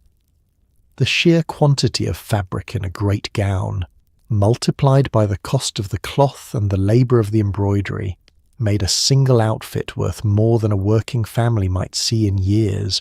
To wear such things was to wear your wealth where everyone could count it, an unmistakable declaration of status rendered in thread and shimmer. And then there's the remarkable fact that the law itself policed all this. The sumptuary laws attempted to regulate who could wear what, reserving certain fabrics, furs, colours and ornaments for particular ranks, so that dress would faithfully reflect the social hierarchy. The idea was that a glance should tell you a person's place, that the visible order of clothing should mirror the invisible order of society. In practice, the laws were imperfectly enforced, but their very existence shows how seriously appearance was taken. What you wore was a matter of public concern, even legal concern. So dressing richly became a duty rather than a frivolity. As the female face of your family, your splendour reflected on your husband, your house, and your standing. To appear inadequately dressed, in fabrics beneath your rank or jewels too modest for your station, would be a quiet failure, a signal of decline or poverty that rivals would happily note, Your magnificence was expected, even required, a contribution to your family's reputation as real as any letter or alliance. You glittered because your house needed you to glitter. The modern comparison is a world where your outfit is a literal, legally recognized statement of your social and financial rank, where dressing down isn't casual but shameful, and where every accessory is read as a declaration of who you are and whom you support. Imagine being obligated to wear your entire net worth on your body as a matter of family honour. Comfort be damned. You'd come to see your jewels and gowns not as luxuries but as armour and uniform combined, heavy, dazzling, and absolutely non-negotiable. So you stand resplendent, draped in your family's fortune, every gleam a small statement of power, and having displayed your wealth, it's only fitting that you now go and consume some of it, because the grandest performance of abundance in the entire Tudor day is about to be served, and it is less a meal than a spectacle. Now, at last, the day's true meal. Dinner served around midday and treated with the seriousness of a military operation. For the wealthy, this is a parade of dishes, roasted meats, game birds, fish, pies, and elaborate sugar creations, brought out in courses by liveried servants to a table dressed in fine linen and silver. Variety signals status, so the more dishes the better, even if you only nibble at each. Forks barely exist yet, so you eat largely with your fingers and a knife, dabbing daintily at your lips with a napkin. The whole affair is as much theatre as nourishment, a public display of plenty. And through it all you eat carefully, gracefully, and not too much, because your corset is watching, and it does not forgive. Let's understand dinner's place in the day. This midday meal was the main event, the largest and most important, around which the household schedule turned. For the wealthy, it was an occasion, often shared with family, guests, and members of the household, served with ceremony in the great hall or a fine dining chamber. The table was dressed in white linen, set with silver and the best vessels the house could muster, and the food arrived in a procession that announced, course by course, exactly how prosperous your family was. And what a procession! Roasted and boiled meats of every kind, game birds, fish for the appropriate days, savoury pies, rich sauces heavy with expensive spices, and the showpiece confections of sugar and marzipan that crowned a truly grand meal. The point was abundance and variety. A great table groaned with more dishes than anyone could possibly eat, because the surplus itself was the message. You could afford to serve far more than necessary, to let dishes go barely touched, to treat food as display. In a world where most people knew real hunger, conspicuous plenty was the ultimate boast. The mechanics of eating were rather different from today, though. The fork had not yet taken hold in England, so dining was done with a knife, a spoon, and your fingers, managed with great delicacy and strict manners. Cleanliness at the table mattered enormously. You washed your hands before eating, used your napkin with care, and handled the food neatly, because clumsy or greedy eating marked you as ill-bred. Good manners turned finger eating into a refined art, every gesture controlled and graceful. You, of course, ate with particular restraint, and not only from manners. Your corset, that ever-present enforcer, left the little room for indulgence. A compressed torso simply cannot accommodate a hearty meal. So you sampled, you nibbled, you tasted lightly from many dishes rather than eating heartily from any. There was a feminine ideal at work too, a delicate appetite being considered seemly, hearty eating in a lady being faintly improper. Surrounded by the most lavish spread imaginable, you partook with deliberate, ladylike moderation, the abundance more for showing than for eating.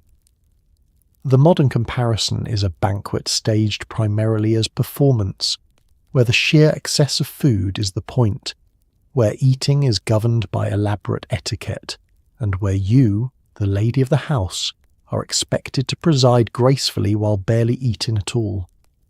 Imagine sitting before a mountain of the finest food and treating it mostly as scenery, your enjoyment limited by both your manners and your clothing. You'd master the art of appearing to feast while actually consuming very little, presiding over plenty with serene hungry dignity. So the dishes are cleared, the spectacle concluded, your family's wealth duly displayed, and your own appetite duly restrained. The meal is finished, but the rules that governed it run deeper than the food itself. Because how you conducted yourself at that table, where you sat, how you behaved, who you deferred to, was its own intricate performance, and getting it wrong could undo you faster than any spilled sauce. While we're at the table, let's talk etiquette, because dining at this level is a minefield of unspoken rules. There are correct ways to sit, to be seated, to wash your hands, to handle your knife, to take salt, to defer to your betters and command your inferiors, all observed by an audience eager to judge. Where you sit at the table broadcasts your exact importance, and being placed below the great salt cellar instead of above it is a quiet social wound. You must be elegant, restrained, and gracious, never greedy, never clumsy, never loud. One ill-mannered gesture can become gossip by sundown, so you perform good breeding with every careful bite, because in Tudor society, how you eat your dinner is somehow a complete moral report on your entire character. Let's start with seating, because where you sat said everything. The great hall had a clear geography of importance, and the salt cellar, a large, often ornate vessel, marked the dividing line. To sit above the salt, nearer the head of the table, was to sit among the honoured and the high-ranking. To be placed below the salt was to be quietly informed of your lesser status, a humiliation delivered without a single rude word. Guests noticed these placements keenly, and a seating arrangement could flatter, insult, or send a message as clearly as any speech. Then there's the choreography of the meal itself. You washed your hands before eating, often ceremonially, because shared dishes and finger-eating made cleanliness essential. You handled your knife and spoon with precision, took food neatly, and never reached, grabbed, or double-dipped into communal dishes in a way that betrayed poor breeding. Taking salt had its own etiquette. So did the order in which people were served, the finest portions and first offerings flowing to the highest ranking. Every small action was governed by rules everyone knew and no one wrote on the wall. Restraint was the golden thread running through all of it. A well-bred lady ate moderately and gracefully, never greedily, never messily, never with obvious appetite. She spoke politely, laughed quietly, deferred to her superiors, and managed those below her with calm authority. Loudness, gluttony, clumsiness, drunkenness, any loss of control, marked a person as common, regardless of their wealth. The table was a stage, and your performance there was read as a faithful report of your inner character. Good manners signalled a good soul, bad manners signalled the opposite, and the audience was always watching, always ready to talk. A single, graceless moment, a fumbled gesture, an inappropriate remark, a flash of temper or greed could become the gossip of the household and beyond by nightfall.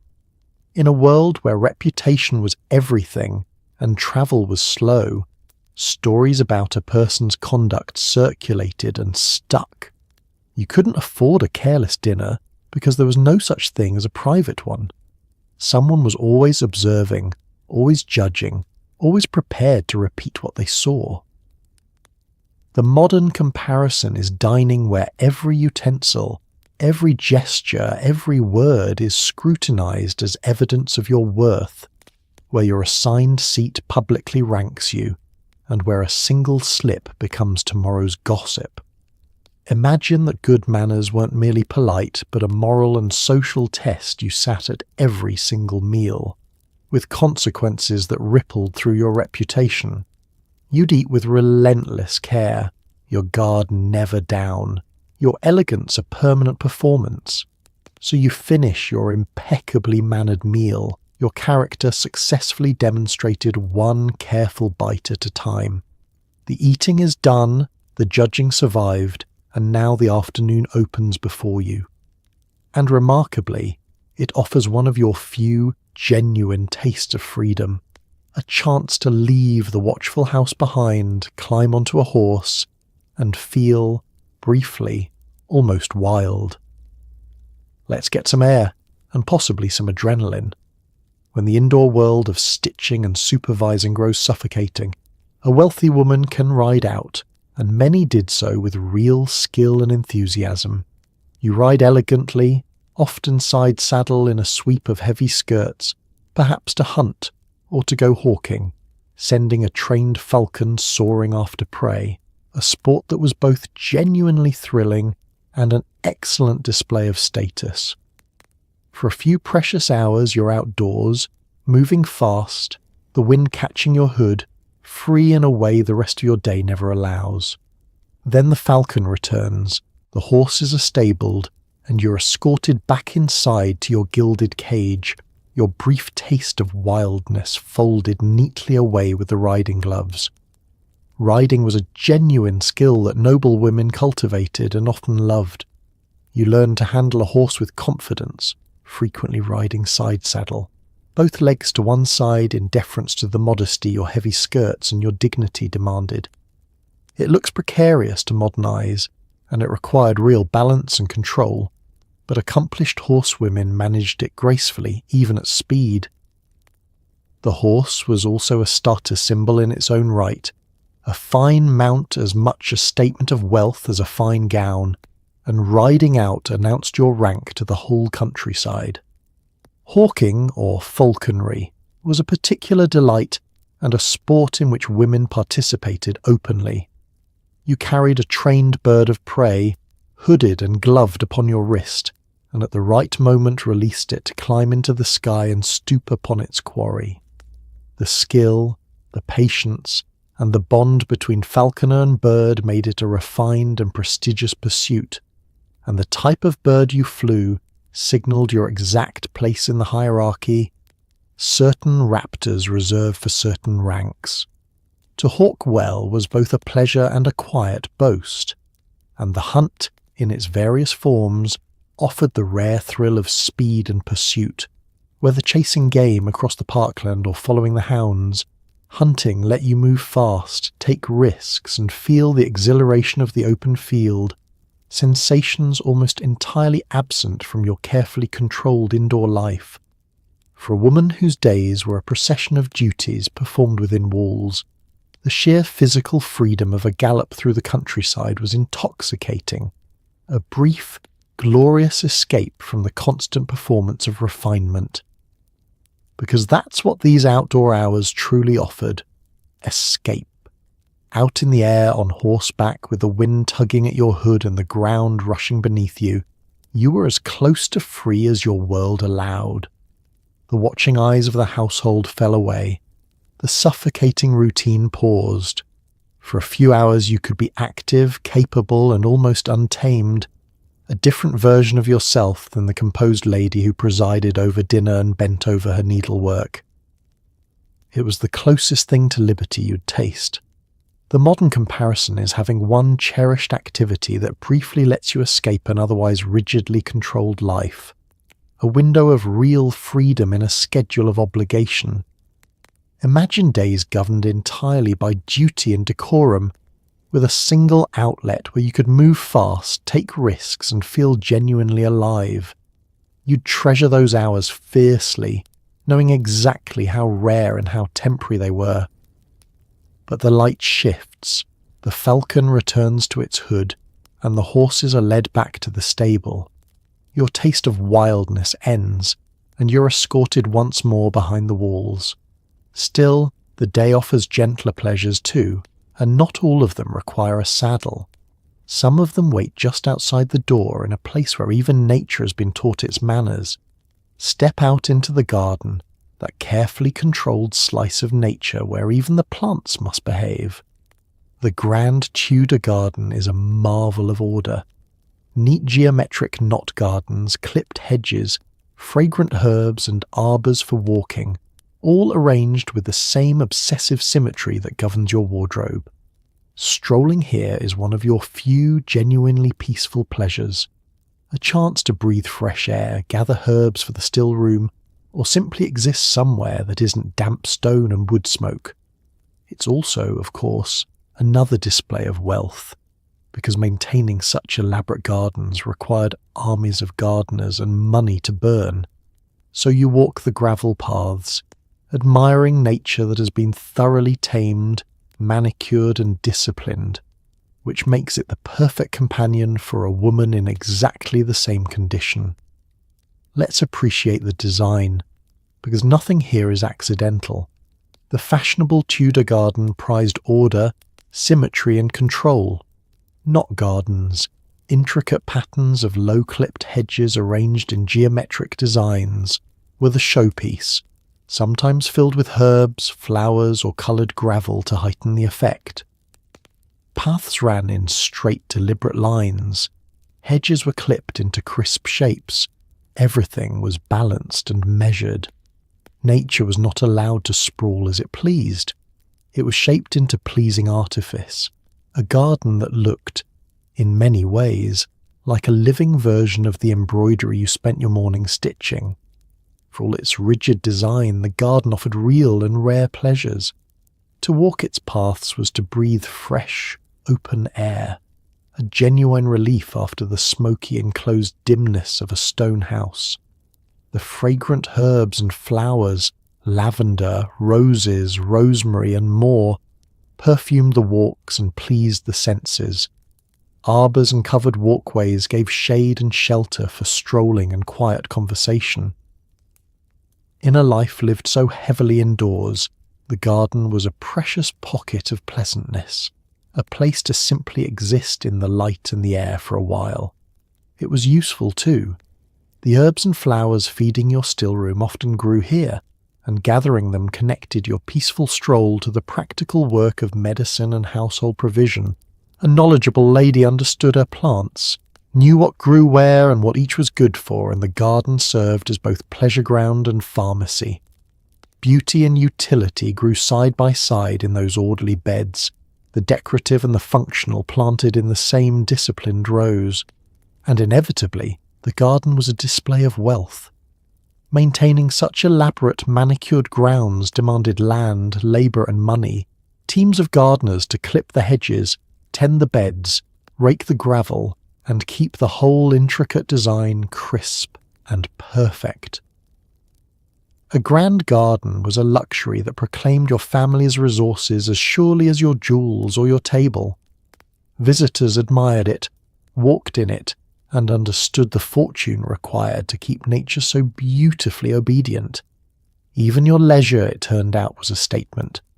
The modern comparison is a perfectly manicured, carefully designed space, where every plant is controlled and arranged, beautiful precisely because it has been so thoroughly disciplined, and expensive precisely because that discipline takes endless work.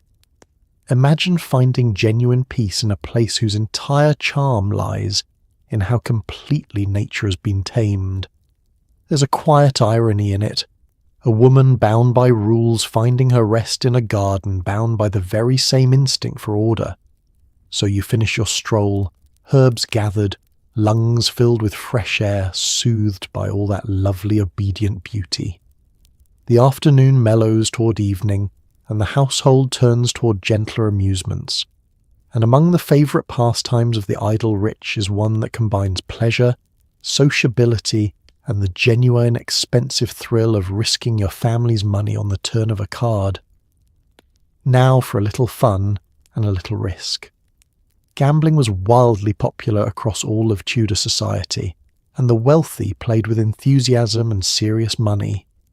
You'd gather for card games like Primero, or roll dice, or wager on backgammon, often losing or winning sums that would feed a peasant village for a year. Far from being frowned upon among the rich, gaming was a fashionable social pastime, a way to pass long evenings and quietly prove you could afford to lose. Of course, fortunes were genuinely squandered this way, and a run of bad luck could embarrass even a great family. So you play, you flirt across the table, you risk your husband's coin with a serene smile, and you discover that the entertainment of the idle rich is mostly just inventing new ways to be stressed. Gambling threaded through every level of Tudor life, but among the wealthy, it became a refined and sociable pursuit. Card games like Primero, a fashionable game of strategy and bluffing, drew players together for evenings of competition and conversation. Dice games, popular and fast, offered the simple thrill of chance. Board games like backgammon, played for stakes, combined skill and luck. These weren't idle distractions tucked away in private. They were a normal, even expected part of polite social life, played openly in great houses and at court. The stakes could be remarkable. The rich wagered real money, sometimes substantial sums, the kind of money that could transform an ordinary family's fortunes, staked casually on a hand of cards or a roll of dice. Winning and losing such amounts was part of the game's appeal, and the very ability to risk so freely was itself a display of wealth. To gamble heavily and shrug off the losses was to demonstrate that you had money to spare, that a bad night at the table was an inconvenience rather than a catastrophe. The recklessness was a kind of luxury. For women, gaming offered something valuable, a socially acceptable way to participate, compete, and socialize. At the table, you could match wits with men and women alike, exercise strategy and nerve, and engage in the lively, flirtatious exchange that surrounded the games. It was one of the more genuinely interactive pleasures available to you, a space where skill and boldness counted, and where the rigid script of feminine behavior loosened, at least a little, in the heat of play. But the risks were real, and they extended beyond a single bad evening. Fortunes genuinely could be squandered through persistent ill luck or reckless play, and gambling debts were no laughing matter. A great family could be embarrassed, even financially strained, by a member who played too hard and lost too often. The same activity that displayed your wealth could threaten it, and the line between fashionable risk-taking and ruinous excess was one that not everyone managed to walk. The thrill always carried a shadow. The modern comparison is treating high-stakes gambling as a normal, fashionable social activity, where the ability to lose large sums casually is itself a status symbol, and where the entertainment doubles as a quiet financial gamble with your family's fortune.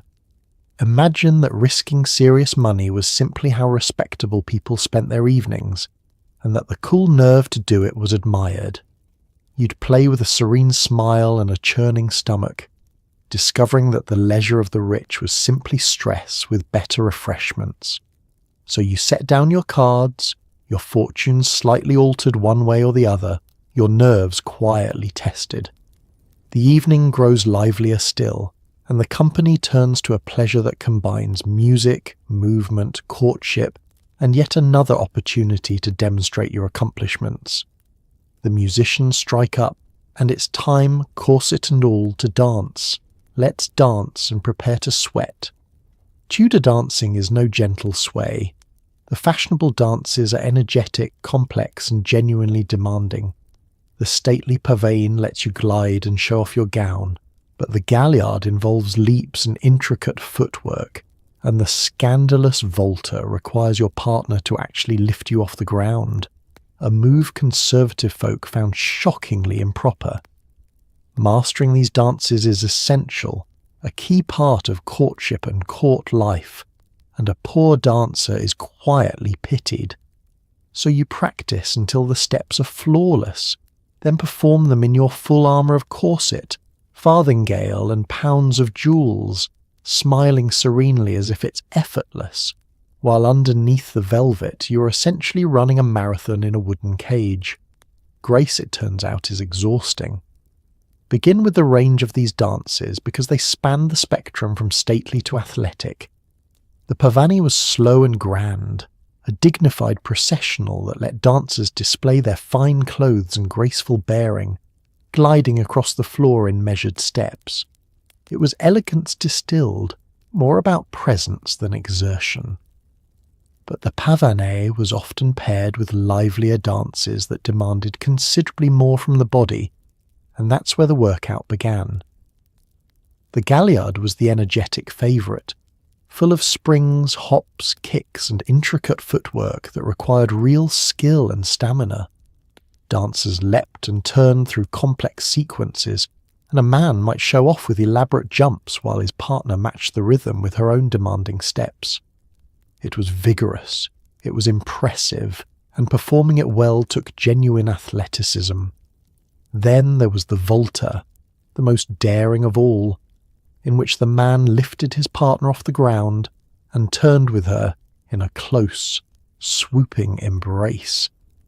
Conservative moralists clutched their pearls at its impropriety, which naturally only made it more popular among the bold.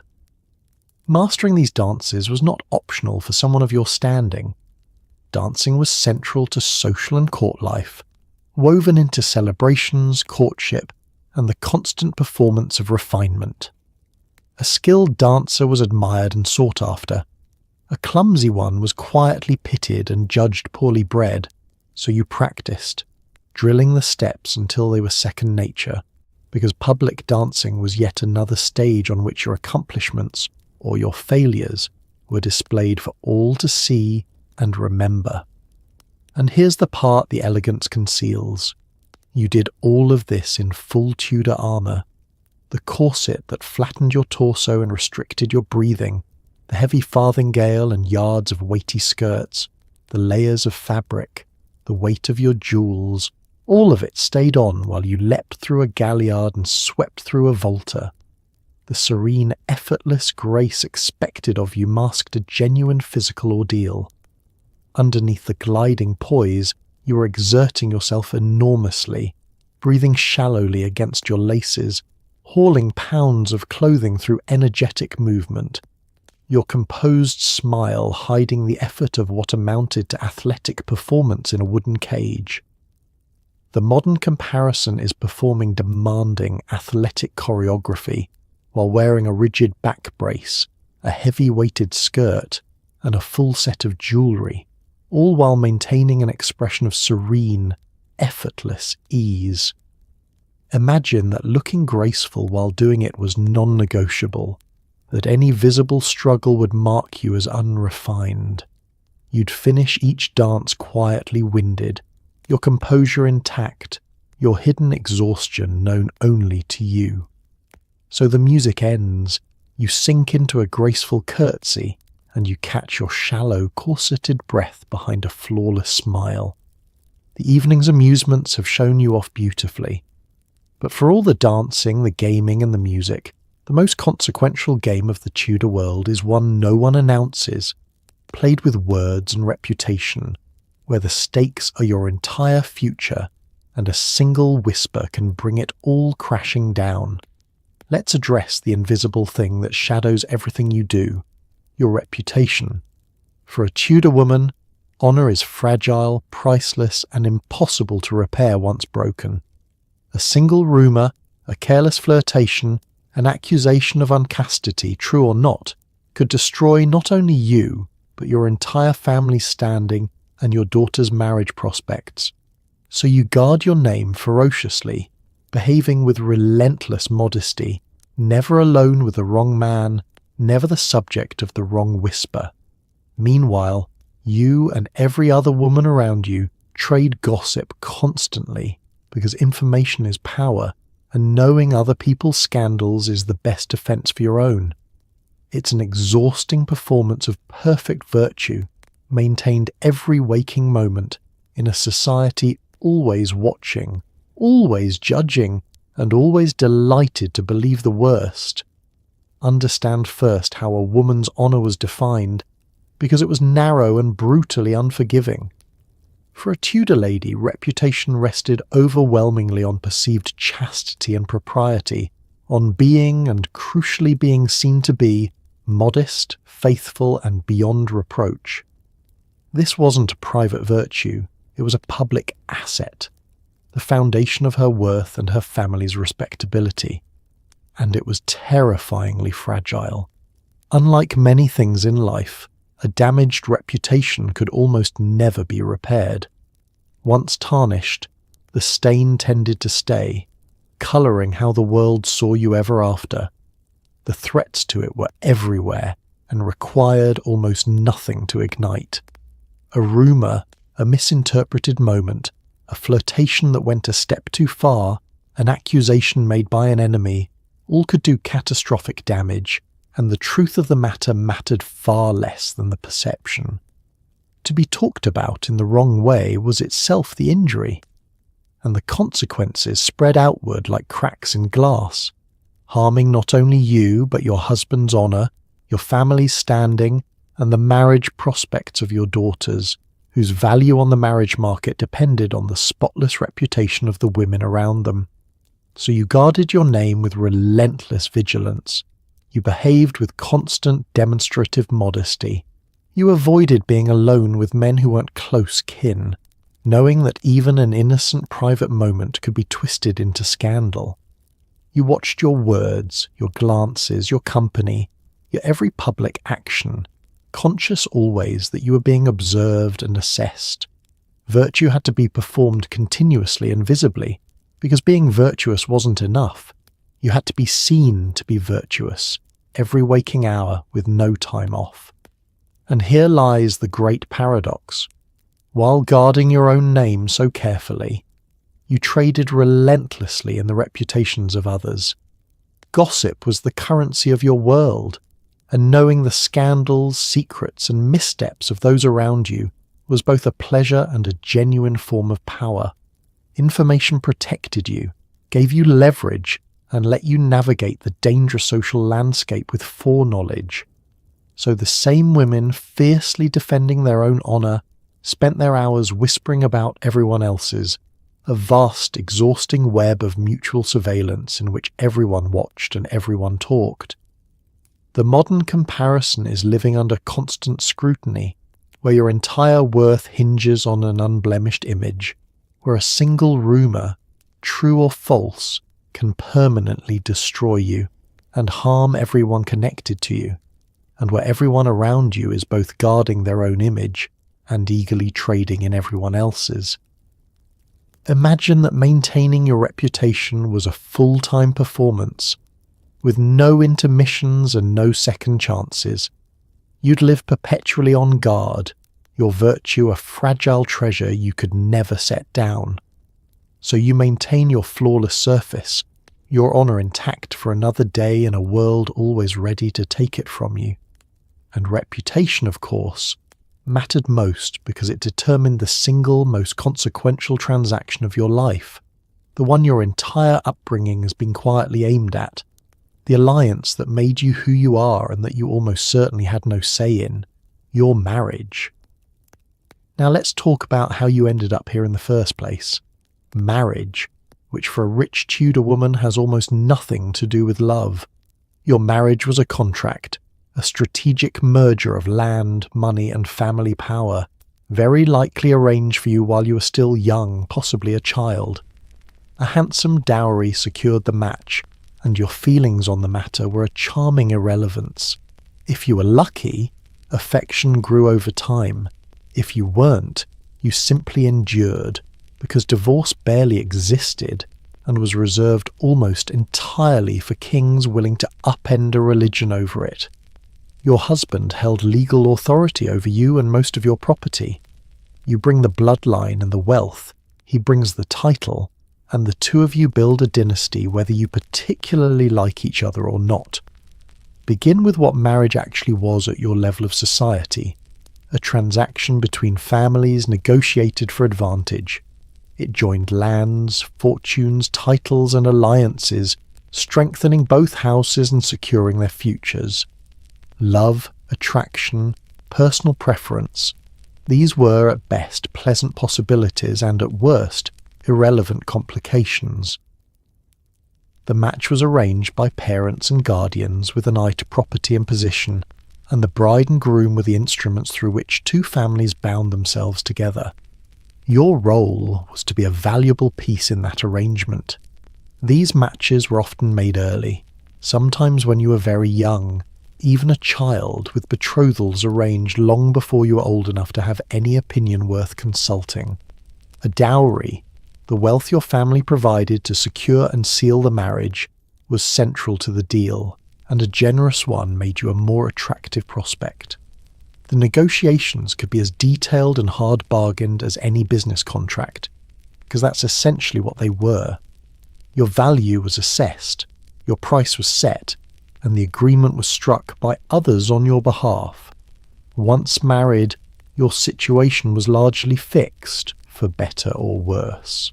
If fortune smiled, genuine affection, or at least a workable partnership might grow between you and your husband over the years. Many arranged marriages did develop real warmth and mutual respect. But if it didn't, you endured, because escape was almost impossible. Divorce, in any modern sense, barely existed and was extraordinarily difficult, reserved for the most exceptional circumstances and the most powerful people, as a certain king demonstrated by tearing the country's religion apart to rid himself of a wife.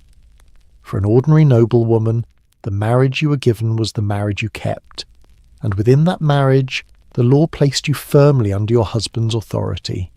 He held legal power over you, and much of your property typically passed into his control upon marriage. You brought wealth and bloodline into the union. He provided his name, his standing, and his governance. In the eyes of the law and society, you were, to a significant degree, subject to him. Your independence folded into his. You might wield enormous practical influence, run the household, manage the estates, advise and persuade, but the formal authority rested with him. The modern comparison is having the single most important decision of your life, who you'll spend it with, made entirely by other people for reasons of money and strategy, with your own feelings treated as beside the point, and with virtually no way out once it's done. Imagine being a valuable asset traded between families, your future sealed by a contract you didn't sign. You'd hope dearly for kindness in the match, and you'd brace yourself just in case to endure. So this is the bargain that placed you here, in this house, in this life. And the bargain carried with it the heaviest expectation of all, the true purpose behind the alliance, the duty that overshadowed everything else a woman did, and the one that put her life genuinely on the line. She was expected to produce children, and to survive the attempt. Here comes the duty that overshadows your entire existence, producing children, ideally sons, and surviving the attempt.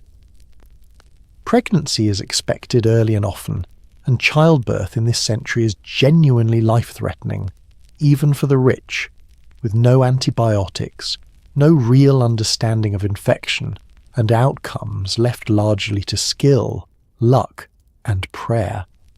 As your time approaches, you withdraw into the lying-in chamber, a darkened, sealed, heavily curtained room, because fresh air and light were thought dangerous to mother and child.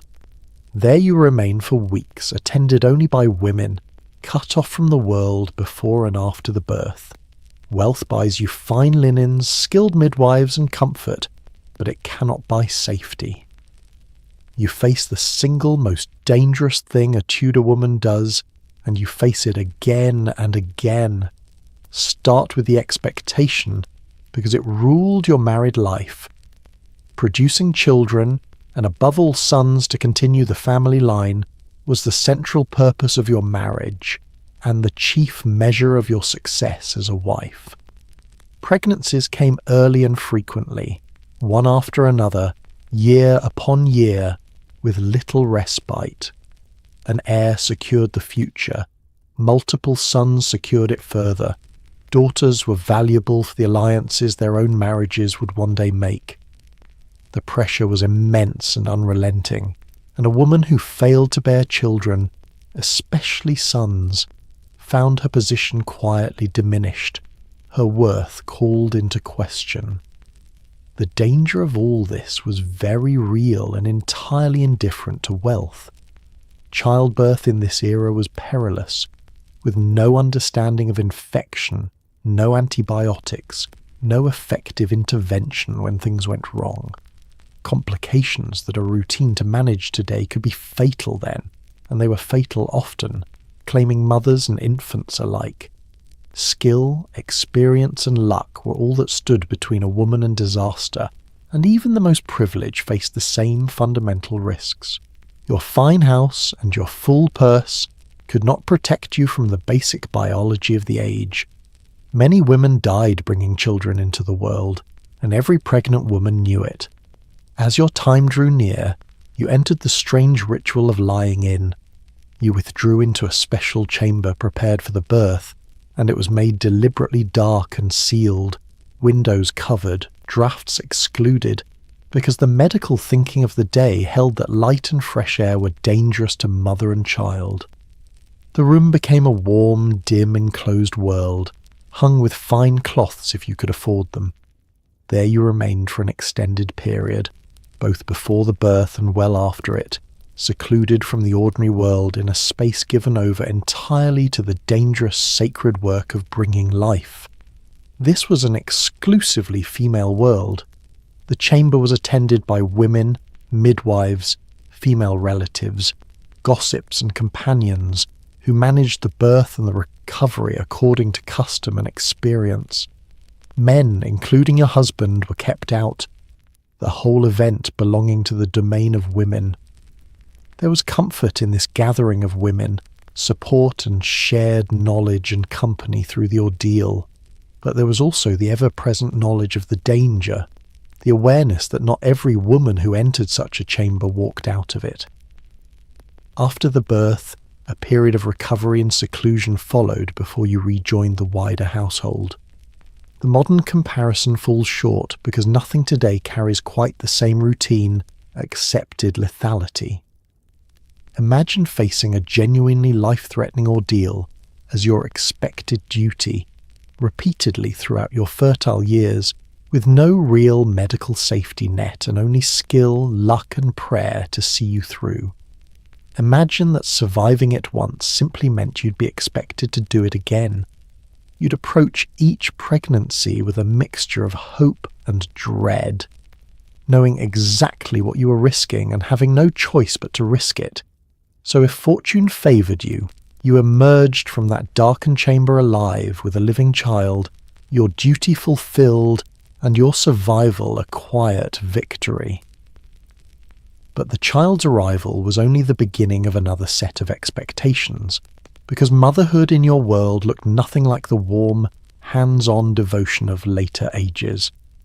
It was love braided tightly together with duty, distance, and the cold calculations of dynasty. Once the baby safely arrives, let's discuss motherhood, Tudor style, which looks rather different from what you might expect. A wealthy woman often doesn't nurse her own children. That job goes to a wet nurse, freeing you to recover and, frankly, to get pregnant again sooner. Young children might be raised largely by nurses and servants, and noble children were frequently sent away in their early years to be educated or fostered in other great households, learning manners, connections, and their place in the world. You love your children deeply, but you also know them, especially your sons, as precious investments in the family's future. The entire reason for the marriage in the first place. Its affection braided tightly together with duty, ambition, and the cold arithmetic of dynasty.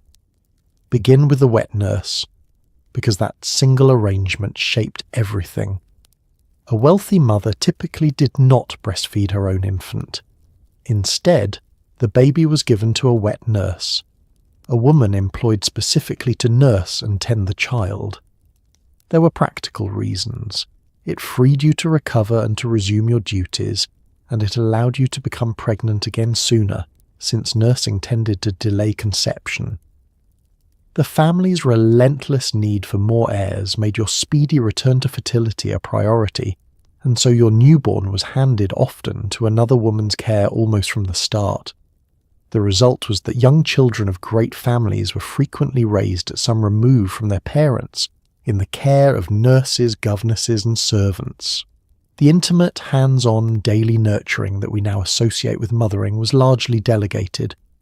You oversaw your children's care, you loved them, you took a keen interest in their upbringing and futures, but the constant physical tending was often done by others. This was simply how the wealthy raised their children, a matter of custom and class, and it did not signify a lack of feeling so much as a different structure of family life. It went further still. Noble children, even quite young ones, were often sent away from home to be raised, educated or fostered in other great households, including at court. This served important purposes. It gave them a fine education, taught them manners and accomplishments, and, crucially, forged the connections and relationships that would serve them throughout their lives.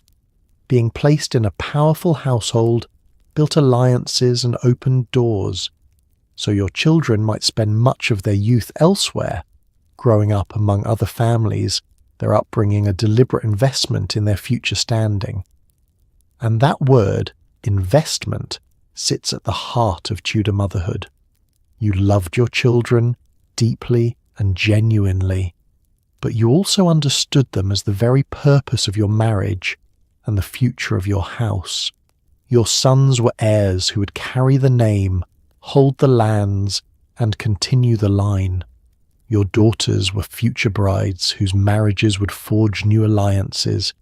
Their value to the family was real and constantly in mind, and raising them well meant raising them to fulfill these roles.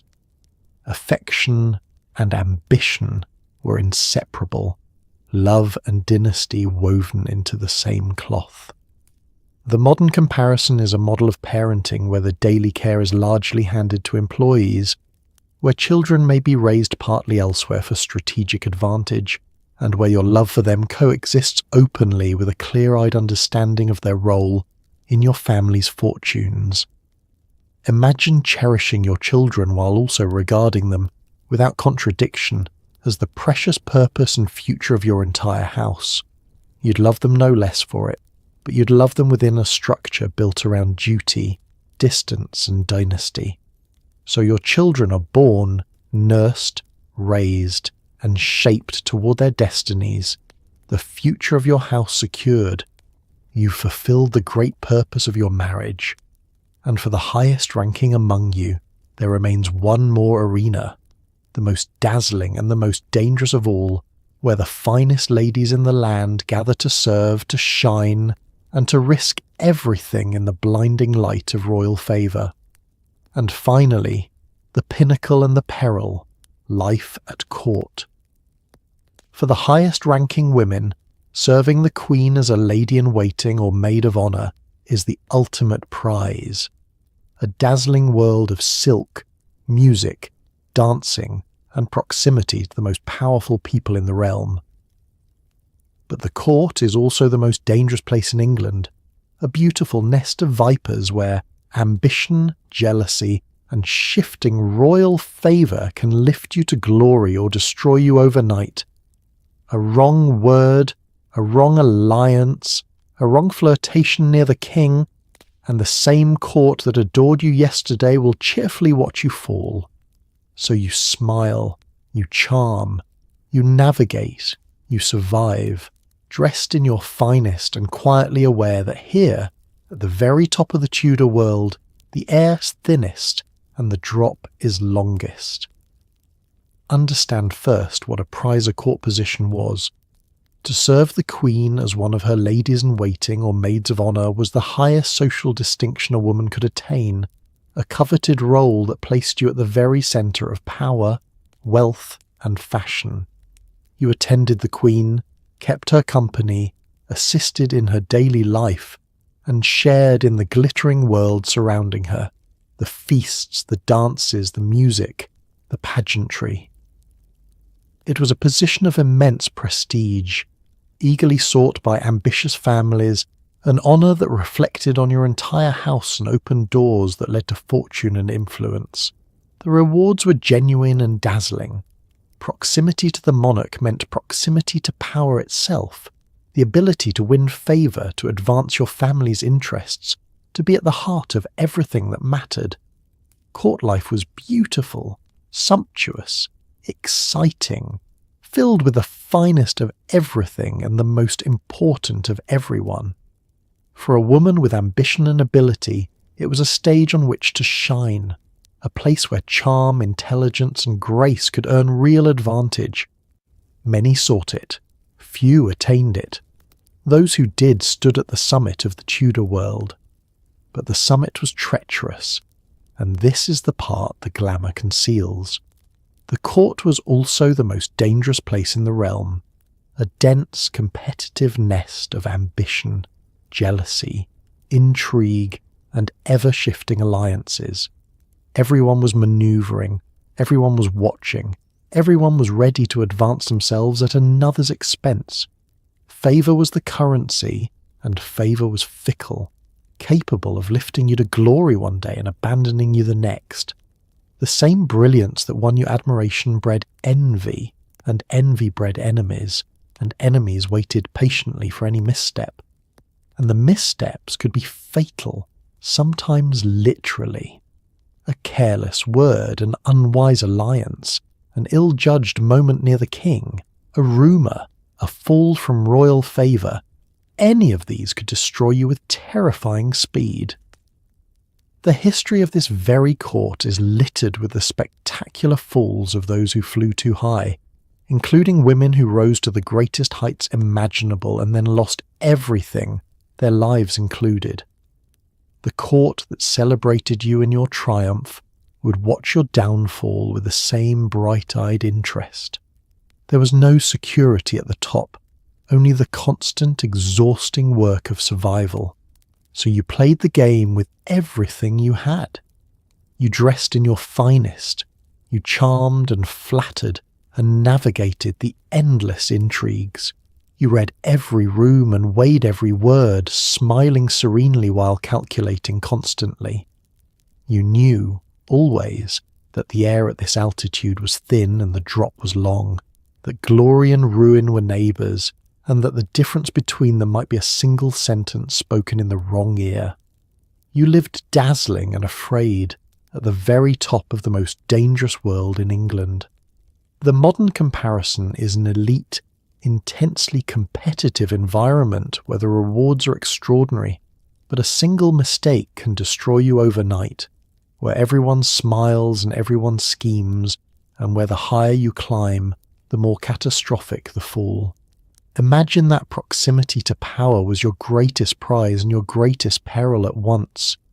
You'd shine as brightly as you could, and you'd never for one moment let your guard down.